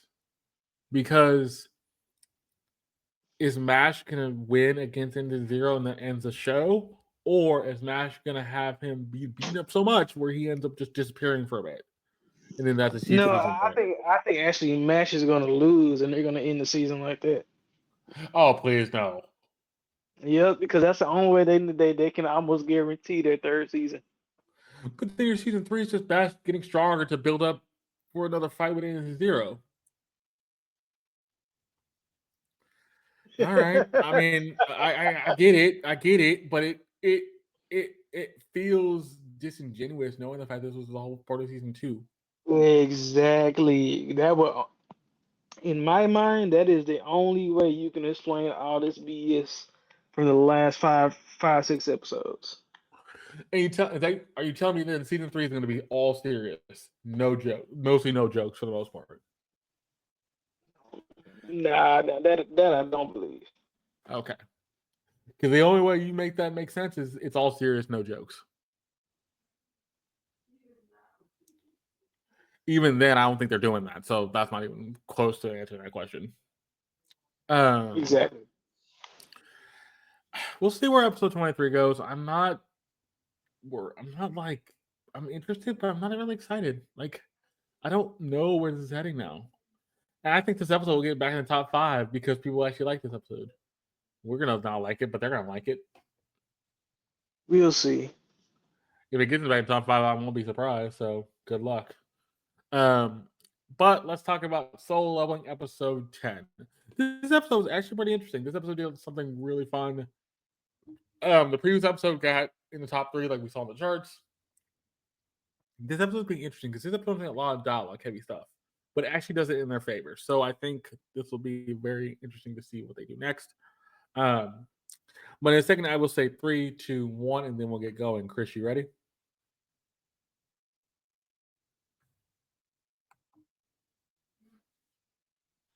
I'm ready. All right. So in 3, 2, 1, let's go. What is this? A picnic? Episode 10 of Soul Leveling.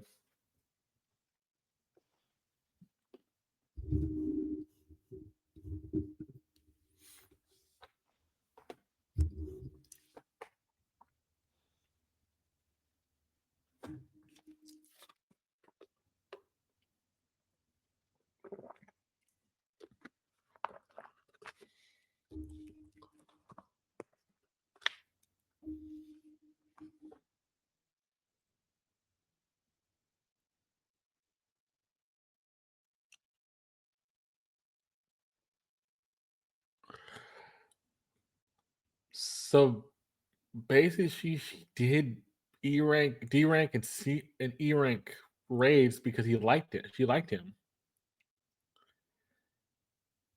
even though she could do higher level raids. Oh wow! She started well because she was too timid to do the bigger raids, Uh-huh. but then she got comfortable with the group when she met him. Yes, she did.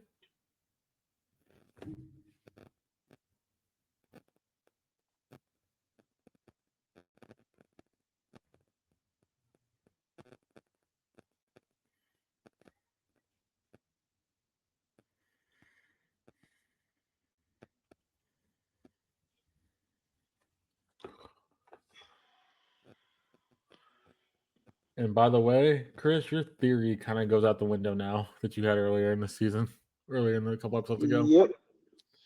For the most part, it doesn't fully go out the window, but it kind of goes out the window.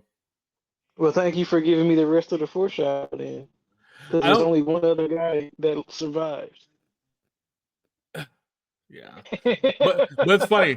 Here's the other thing. I'm only giving you that for that one because that one's one you thought that was serious. Like even most people probably thought it was serious because they did like each other and cared about each other. That was one that I think a lot of people thought No, about. but I do think they'll see each other again though. Yes, that's the thing. They'll see each other again. See? That's a fair assessment.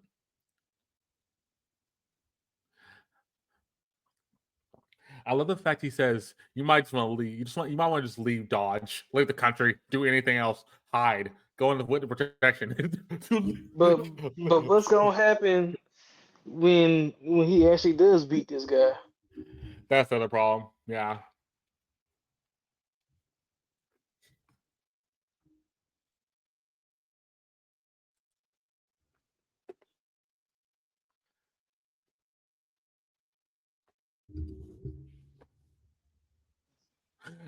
And here's the problem: leave the country and go where? That's the other problem. I mean, it's possible, Because the man was coming but here to find. the only reason it's not possible for him is because of the state of his mother. Correct. Cause you can, I mean, I would think you can be on the run with two people. I know I say that have never been on the run, don't ever plan to be on the run, but it looks doable with two people. It does look doable, but I think the other problem is that guy's out for revenge. He don't care. He'll go to the end of the road trying to find a dude. But that's the thing though, as long as you're constantly moving, he can never catch you. True. He can never catch you.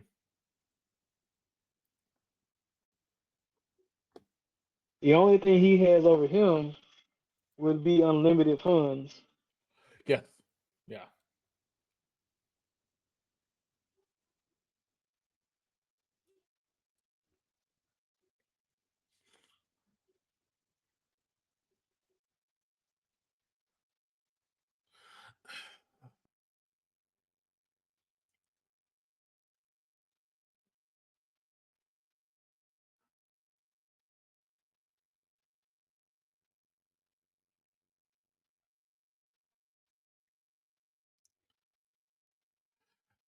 I also think too, it's kind of interesting to think about this. We're watching two shows have different, really different ideas, but this one does a lot of their ideas better and a lot of the tropes better.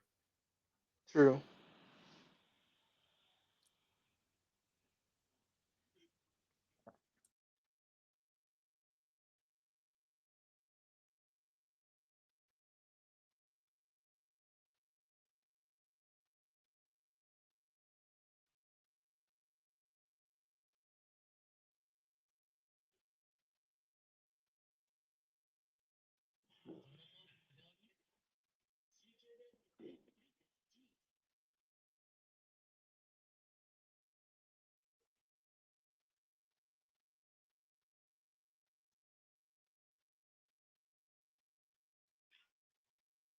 Now that should raise a buttload of questions.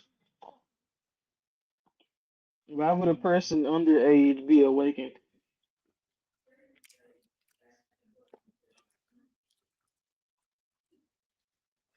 Wait, repeat that question. The statement he said was that there's no laws for minors to enter the dungeons as long as they're awakened. My Yes. question is, how does a minor become awakened if they can't do it before the age of 16, 18? Oh, that's right. That's a good point. So I'm guessing by the time you get in high school, I guess they that can would be check. the stipulation. They can check 16. your magic power for the most part and see like, okay, you can do something with your magic power, but it's not. Mm-hmm. It's not guaranteed that you're going to be able to take on Bend in the raid anyway. You're right. See, but here's the thing: the way they're setting this up, like they say, you have to be a certain age, so there are laws in place. That is the truth. So I'm barking up the right tree. Yeah.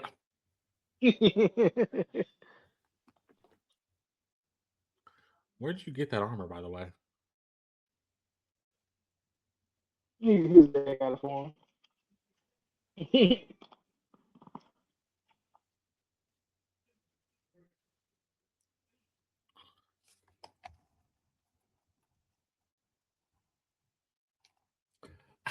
I love the fact you put all the armor on and you just hear Jinu say, "Take that all off," knowing the fact that I he's gonna be mean, doing all the fighting anyway. but I would, man, even I don't care who you are. I need to have some on. Yeah, absolutely. Same. Like, I'm not just gonna be walking in there with nothing and just a helmet. Like, yeah, like, bro, like you got me messed up. But I know they showed that guns don't work. But come on, I need somebody that does magic like like old dude and uh I got stuck in another world with my smartphone. Like, come on now. I could actually see if you're saying guns don't work. I could do. Remember the girl from My Hero Academia that can turn her hair into bullets and she has a Yeah. gun arm? Something like that would probably be more legitimately done if you had the ability to do it with your body or with just like a magic gun or something. Well, I said all that to say this. I have yet to see anybody even go hand with a bow and arrow. No, you haven't, because they always say And it I has to be mean, magic power. Yes. exactly. So, and I mean, if a character that has a high archery skill, I mean, come on. Yeah. See, this is missing some aspects.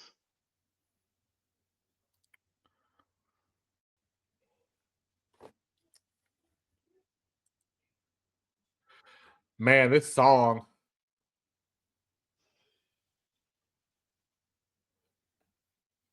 Sounded much more dynamic with my headphones on.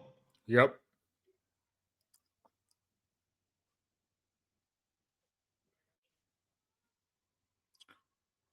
Yeah, see, I don't remember that specific scene with him and his sister. That scene's. I think that scene's added. Okay, because I I knew I think that wasn't tripping. I think that scene's added from both the because it's not in the. I think it's in the. Is it in the manhwa or the light novel? I don't think it's in the manhwa at all. It's just a way to. I think it's just a way to keep him human for a bit. His sister. Uh huh. Lord forbid something happened to his sister then. Yeah.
By the way, did you see that line that said he switched? He's somewhere between B and A.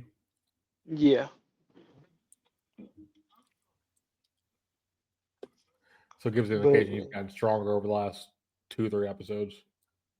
right, but he's still not S rank, which is the one that's coming after him. Correct. He needs to get to that rank by that point. So he'll probably be like A, like close to S rank or on A rank when by the time he really face him. Correct. I think by the end of the season he'll be right top of A rank or right below S. Which That's the means way. and there's only 2 episodes too. Yeah.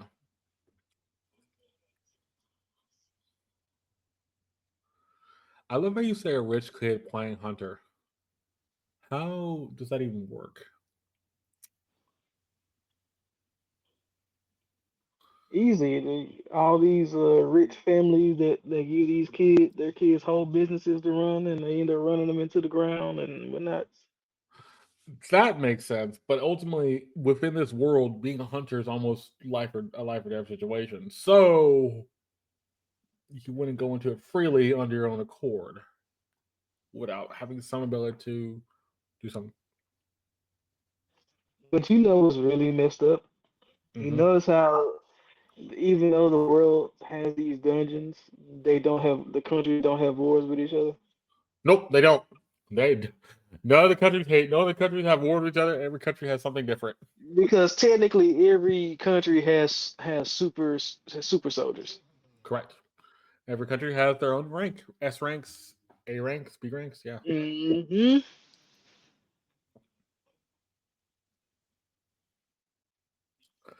You wouldn't know about all three of these. You would know about two of them. The first one, yes. Well, actually, the first one, no.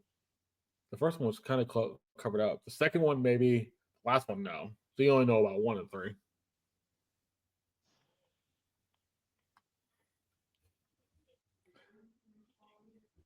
Even with that, I don't think you really had a reason they want have to know.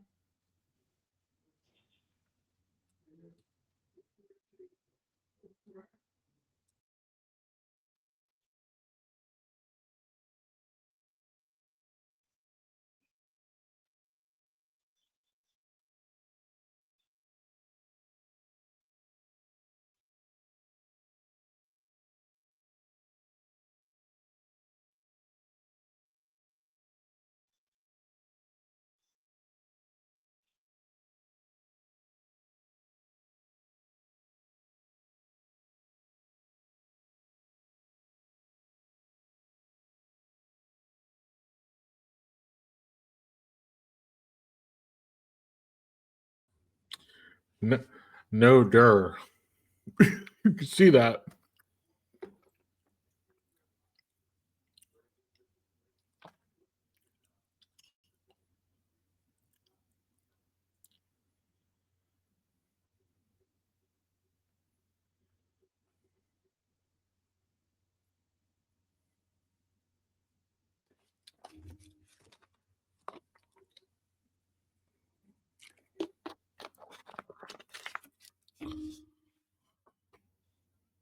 Now, isn't it true when we first watched this, you told me that they had kind of pushed a lot of things into this one kind of scene to make it make sense, and Mm-hmm. they kind of pushed it along.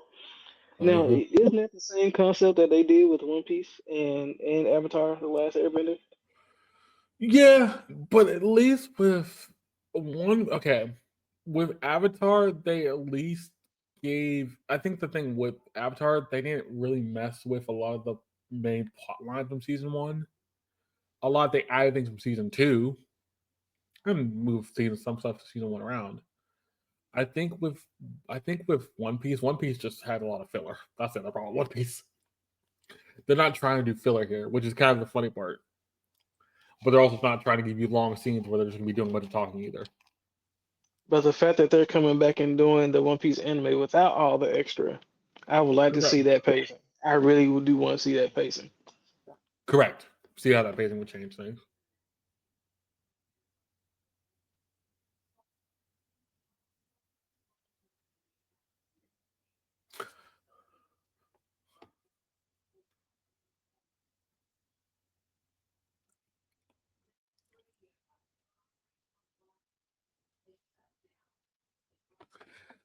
because it's funny that's all that this scene, like the guy, the other his assistant's not with him. He doesn't walk up on him, but Jin figured out somebody's watching him, so that's the Jin part. That's Jin knew figuring out he got walked up on. So like they did small things to change up the scenes a little bit, but I think it's interesting that if you did the whole, I think what I told Dion because we talked about it in the before you got on in like the little spoiler section because we could. It's like a 15-minute scene or something like that in the manhwa. It's like it's a longer duration of time. Well, maybe after the first season, I'll go back and watch all the web comic. Yeah, I would say after the first season, I would say go back and listen to the web, find the webcomic or listen to the manhwa because I think it gives you more of that context, and that context is there.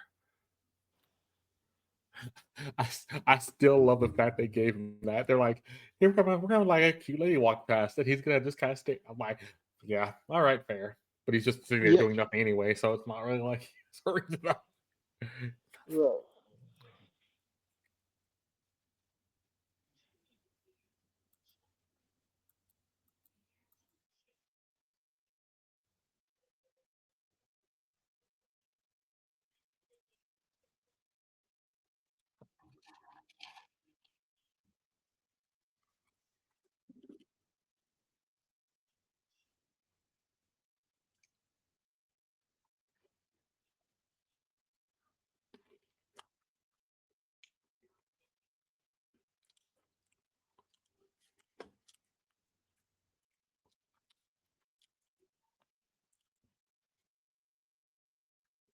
I actually love the fact he shows off his power by turning invisible and then cutting him on the cheek without really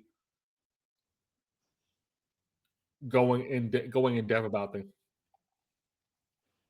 other things. I love that. Well, because I feel like in this moment of the scene, without seeing any of the extra, it just looks like he's invisible, and he cut his sheet to let him know, like, nah, I'm still here. Yeah, he's still here. Like, bro, you realize you can drop dead right here, and nobody would know. That's a whole power move. Mhm.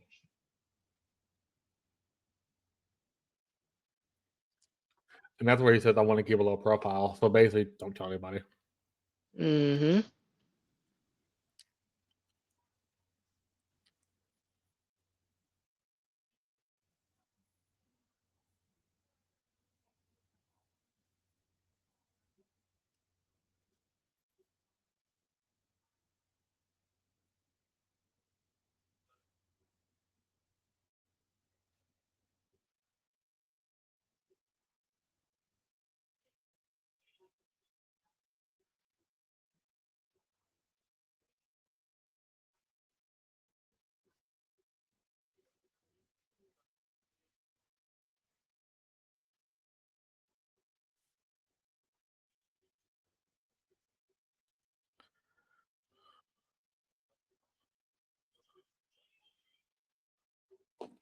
And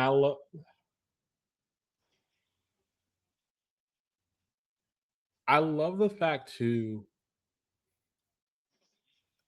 I love the fact too what he says 300 million. Knowing the fact that Jinu already knew that this price for those gates aren't that high, and the guy knows it too, but he Right. gets played. He gets played for it, so it's like okay, But then they do reveal it that it was to teach him a lesson, like you should leave me alone, because I correct, miss you up in more ways than one. correct.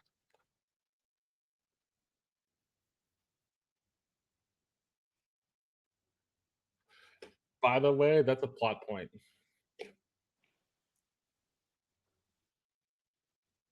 Okay. and it's I don't know if you understand the plot point, but it's a very like subtle plot point, not something you're going to see a Well, lot of. well, from this point of view, a plot point like that can be taken many different ways. So, Okay. so unless you know which vantage point to view it from, it doesn't seem like it's that big of a deal yet. No, it's not. But the thing what it gets to basically is the fact that he can't hand people things from his inventory. Because we've seen that once before he tried to do that. And Interesting. so then drink giving the guy the potion from his hand, it will still work for the person, but he has to do it. He has to manually do it. Mm.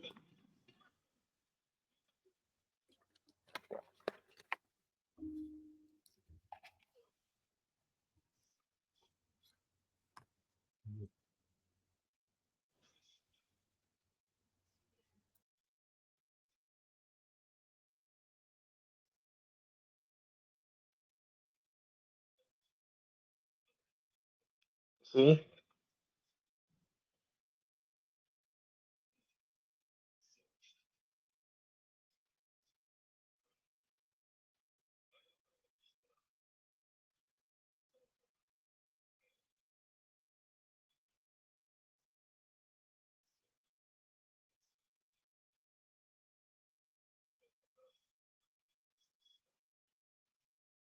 See that is a whole nother point. The fact that you think you got his contact information. The question is, do you want to have his contact information? Nope, you do not want to have the contact information. you want to be far away from that. By the way, before I get into the review, I will say this: you want to get that ending song. That ending song, the ending song for that request is beautiful. It's one of the best. I think one of the best between the opening and ending of this show for songs. The ending song is a lot more fun, interesting. But I digress. Let's get into this episode. This episode was very interesting because it's dialogue heavy, but it gives you a lot of story stuff. So this episode starts off with Janu and Jinhee kind of walking in the park talking, and she says that, I did stuff, I was always scared to do C or B C level gates because I didn't have the courage to do them. But once I started doing D or E level gates with you, I got more courage. Uh, but I cared for you. I cared for the group. I appreciated your friendship. And she the essence of from that dungeon a long time ago. And she says, I'm leaving. I'm gonna go retire from being a hunter, and I just thank you for being a great friend to me, and I hope you come see me one day. So right after this, you see that one, Janu's kind of broken up by that, but two, he kind of understands why she did it because you in the previous episode they kind of tie that back in together. But then the next thing we see about is he is talking to that from the association, the blonde haired guy who's the A rank, talking talking about the fact, one, the guy that the brother you killed, he's coming after you. Two, he's an S rank, and three, you need to get out of the country. You need to get out of the country as fast as possible. Um, and it's funny. It's funny because Janu's kind of like he says, "Oh, he's an S rank." He already knows about that, so he kind of has a hunch. Oh, I really am in not great stuff. Then we get the opening intro. After the intro, the big thing from that, we get Jinho and Janu showing off. Jinho shows off the party he got, and he says, Janu says, "Wait, there's a couple drunks. There's a kid. There's a couple, people that are hurt, injured, but also there's a kid." And the kid thing is really the big one. And Jinho says it's fine as long as you are a legal hunter, you can be a part of a hunting group. And she is a legal hunter; she can be part of it. By the way, that kid is the friend of Jinu's sister. We've seen before. She's just out here now helping them. And she kind of says, "What's wrong with me being out here? Nothing." And then they explain that they're going to go in by themselves and do the hunt on their own, and they'll, y'all get paid and everything. He uses the stealth stone. After the stealth stone thing, he gets the armor. He tells Jin to take off the armor and just come through the gate like that with just the helmet. Chris, what you think about this first little section up until they're about to walk into the gate, their first gate?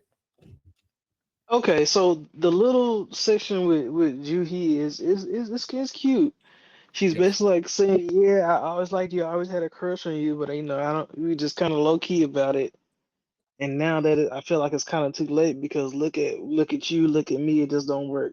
She gave that old soppy sad girl. Okay, whoop de whoop bye. Now, but everything that's to come is like, okay, step into your destiny, my brother. Mm-hmm. Mm-hmm. Uh, I appreciate the part they gave with they gave Jinhee because that's really just something that's really just like you say, sweet, very sappy, but in a good way. I agree with you though because we talked about during the episode. I do think they come back and see each other again later down the road. Whenever that will be, we don't know, but that is a thing that kind of is teased there. Exactly.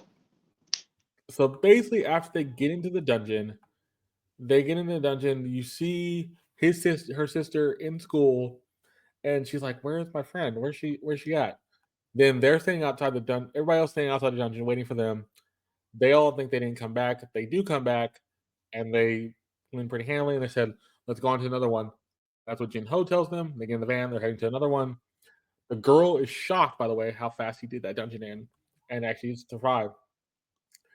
The the next thing was a goblin dungeon where they beat a bunch of goblins, and these goblins are very not too difficult. His sister asked Jin Ho, we cut to a scene where he's back home. Um, he goes, he kind of goes, I have one more job today. And she's like, you do? You're doing what? What? How do you have another job today? And she's kind of surprised.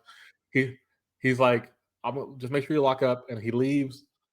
And like you said, Chris, that scene's just added in because they added in to show he has humanity. And then ultimately you see Jin Ho and then do another dungeon, beat the dungeon pretty easily. And after they beat the dungeon, Jin Ho mentions that he will get everything else, take a break, take it easy. And then Jinnu looks at his little stat things where he's gotten a new ability for his dagger, new stealth, new dash ability, and a couple other things. And I think he takes a healing potion, but he talks about the fact he can go take on the dragon from the castle eventually to help his mother. That's his kind of goal for now. Chris, what do you think about this little section from up to the point we see him do the first dungeon to the last dungeon we see him do before we talk to the guy from the White Tiger Guild? See, this is where things start getting interesting because, like, okay, so you see him with this group of new people, and they're all degenerates in one way or form, and then they're the one who's possibly not a degenerate, who probably should be in school, is out there. So it's like, okay, I got all these misfits. Why'd you hire all these people again? Yeah. So that, but nevertheless, he goes in the dungeon, gets it done quickly, and then he tells people, "Look, y'all can look at possibly doing 3 dungeons a day." So y'all are walking away with $9 million a day, bro. Brandon, where can I sign up for that job? I don't care. if that job was even if that job was even possible in America, that would be something Right. that would be weird. I don't know if that would actually be that wouldn't be legal under most rules. So now that he's doing these dungeons, y'all making money, he making money, all these things are getting done, and now it's like, okay, the system is saying you need a job change. Yep. Now, that was not clearly defined on what a job change is for him. So Things just happened, and all of a sudden he's going somewhere.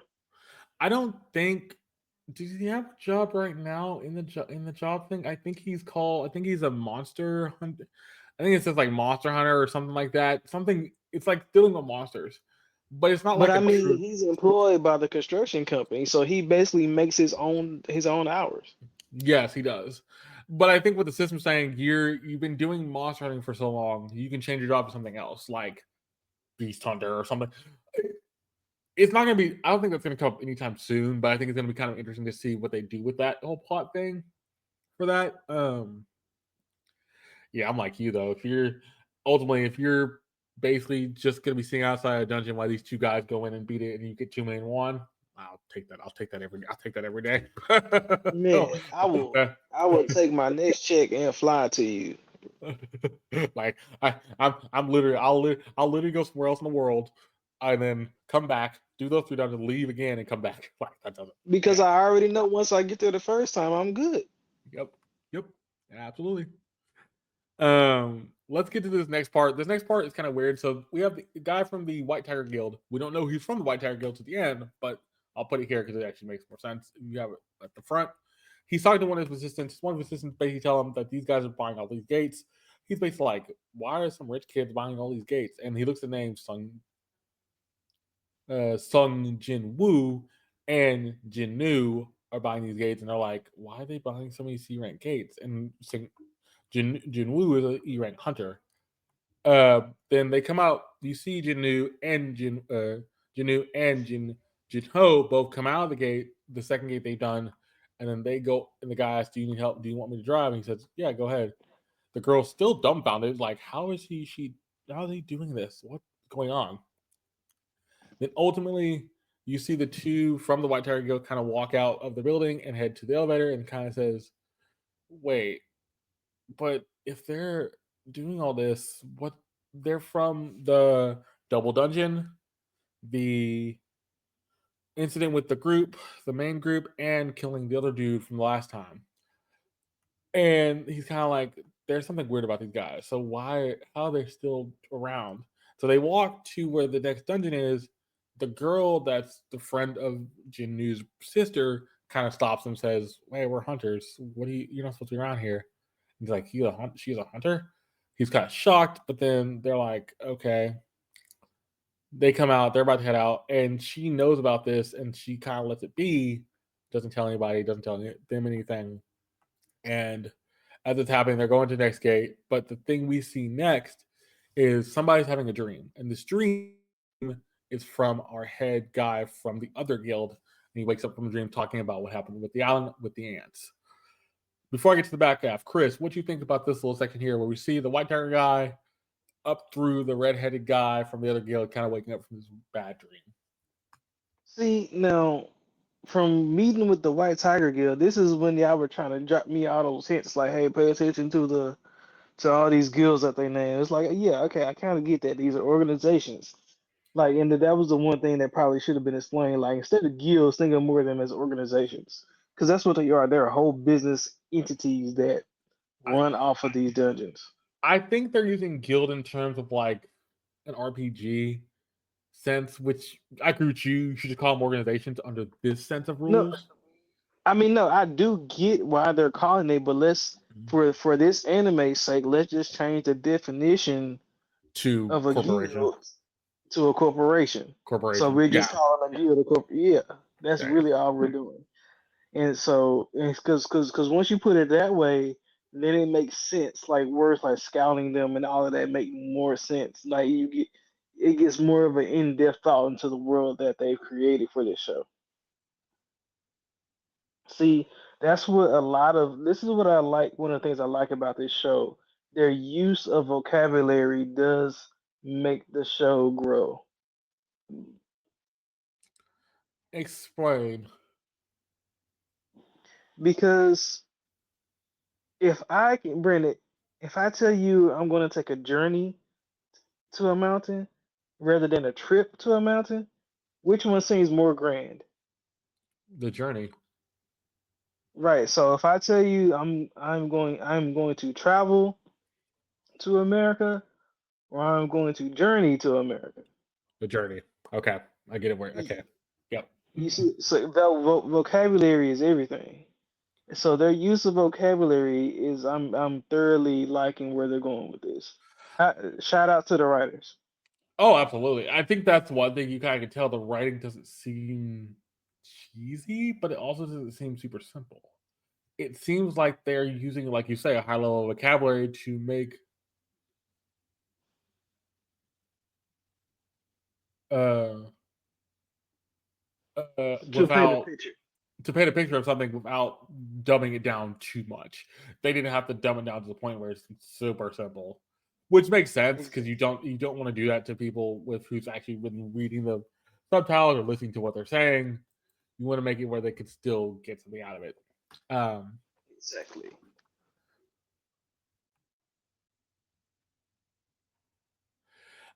so then after we figure out that he had the bad dream from the little island thing, we see Janu walking somewhere. We don't know where exactly until we see the two guys come up and he knows he's being followed. The two guys, he introduced himself as one of the administrators for the White Tiger Guild. He's like, okay, we'll sit down and talk. So we sit down and talk, and um, and he basically makes a pitch like, would you want to come join the Tiger Guild as one of our hunters? Because you seem really strong. But Janu kind of waves him off and is about to leave. But ultimately, what we see is he turns invisible. And once he turns invisible, he kind of messes with the guy and cuts his face a little bit, and then just kind of still sit, still, still there, but still not acting like he's there. Finally, he comes back, um, and ultimately the guy's like, "Why? How's he doing that with a stealth thing?" And it was a stealth stone. He knows it was a stealth stone. He does it with a stealth stone. And as we're seeing this, we go back outside. The guy that's with him sitting outside and just drinking coffee, and he looks at his watch. But also, as that before he looks at his watch, he sees this girl walk by and kind of just like has like a nice gaze, which is kind of I think it's just a position because usually you wouldn't do that in something like this. But it makes it interesting because he's just sitting there doing nothing.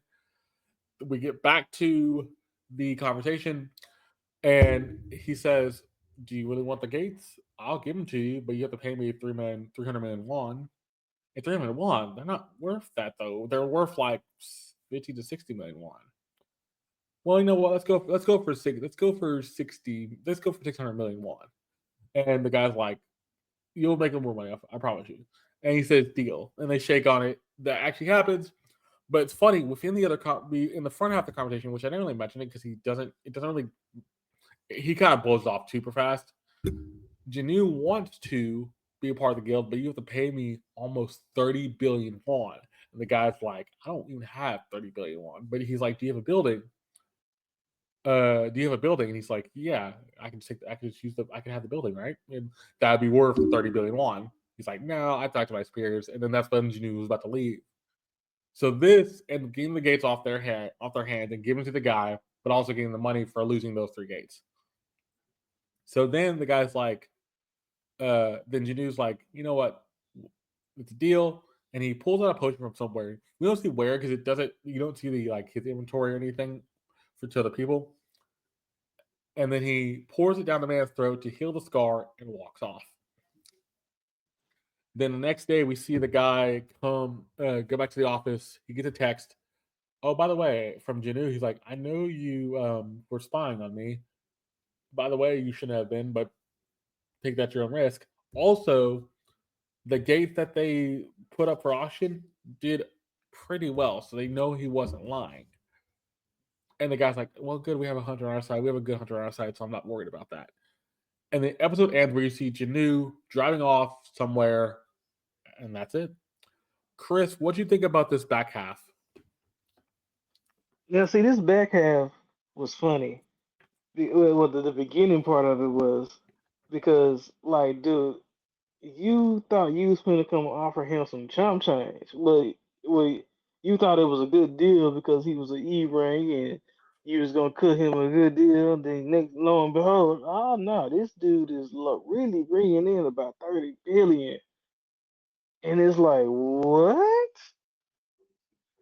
So like, bro, you did, and then you think to yourself to look into the contract. Oh, rookie mistake, my bruh. Mm-hmm. Rookie mistake. Mm-hmm. And so,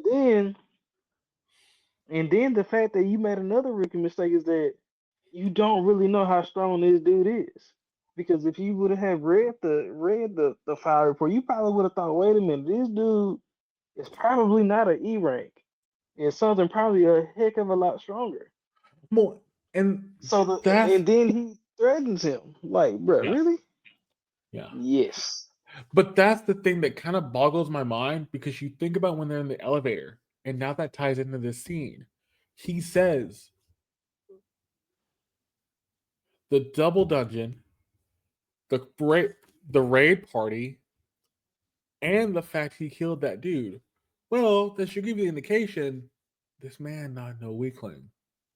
If he's was part of all three of those things and survived all three, something's up. See, and that's just the fact because he's hiding under the disguise of an E rank.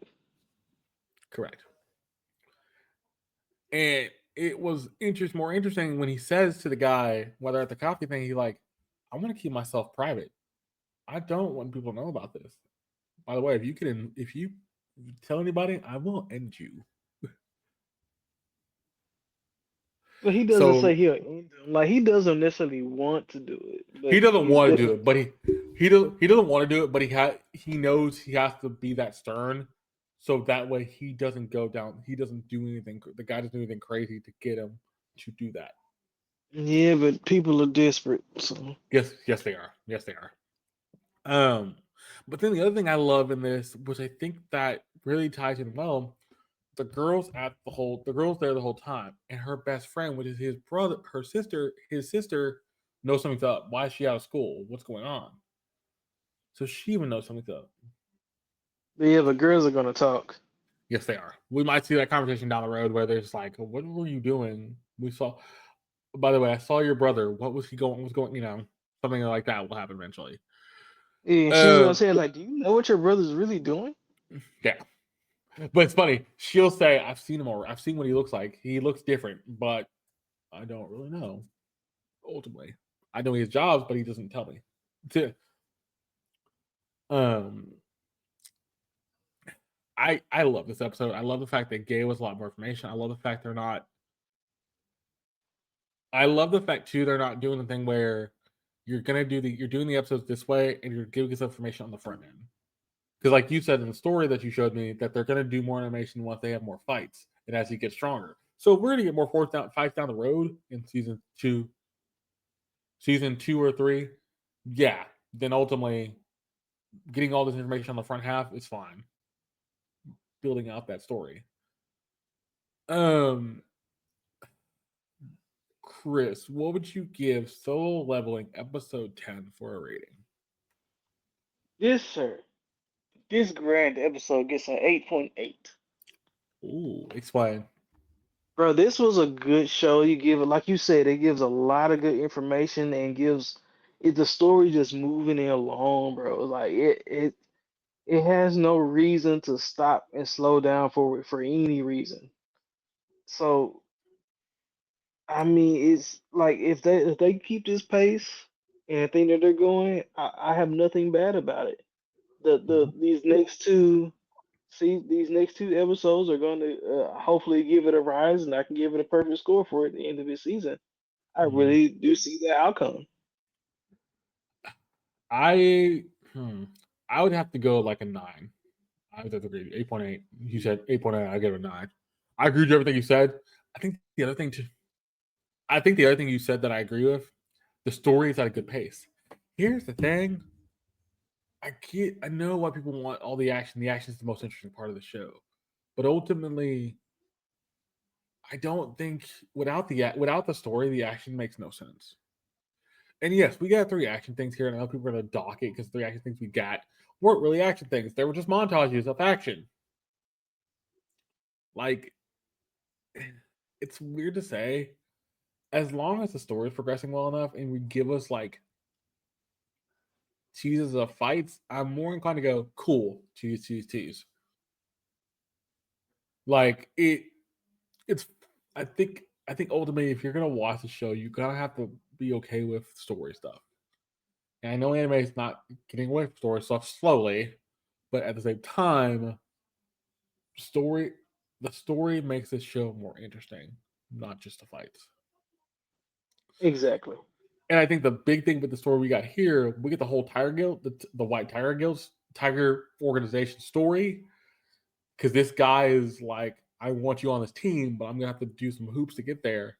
Well, now he's off. He's off for a bit. He's not gonna be back in this plot for a bit because we've already seen the fact that he's already shot down one suitor. Who's going to be the next one to try? Because somebody else will try. Yep. But we don't know Like who. there's always a bigger fish. Yeah, we don't know who. Is it the redhead guy going to try because he has the Rank Hunter girl? Try to recruit Janu? Maybe. But we'll see. I also think I'm like you. Once we get to the last 2 episodes, I want to give this a perfect score at the end of the year because I think it deserves it. Yes.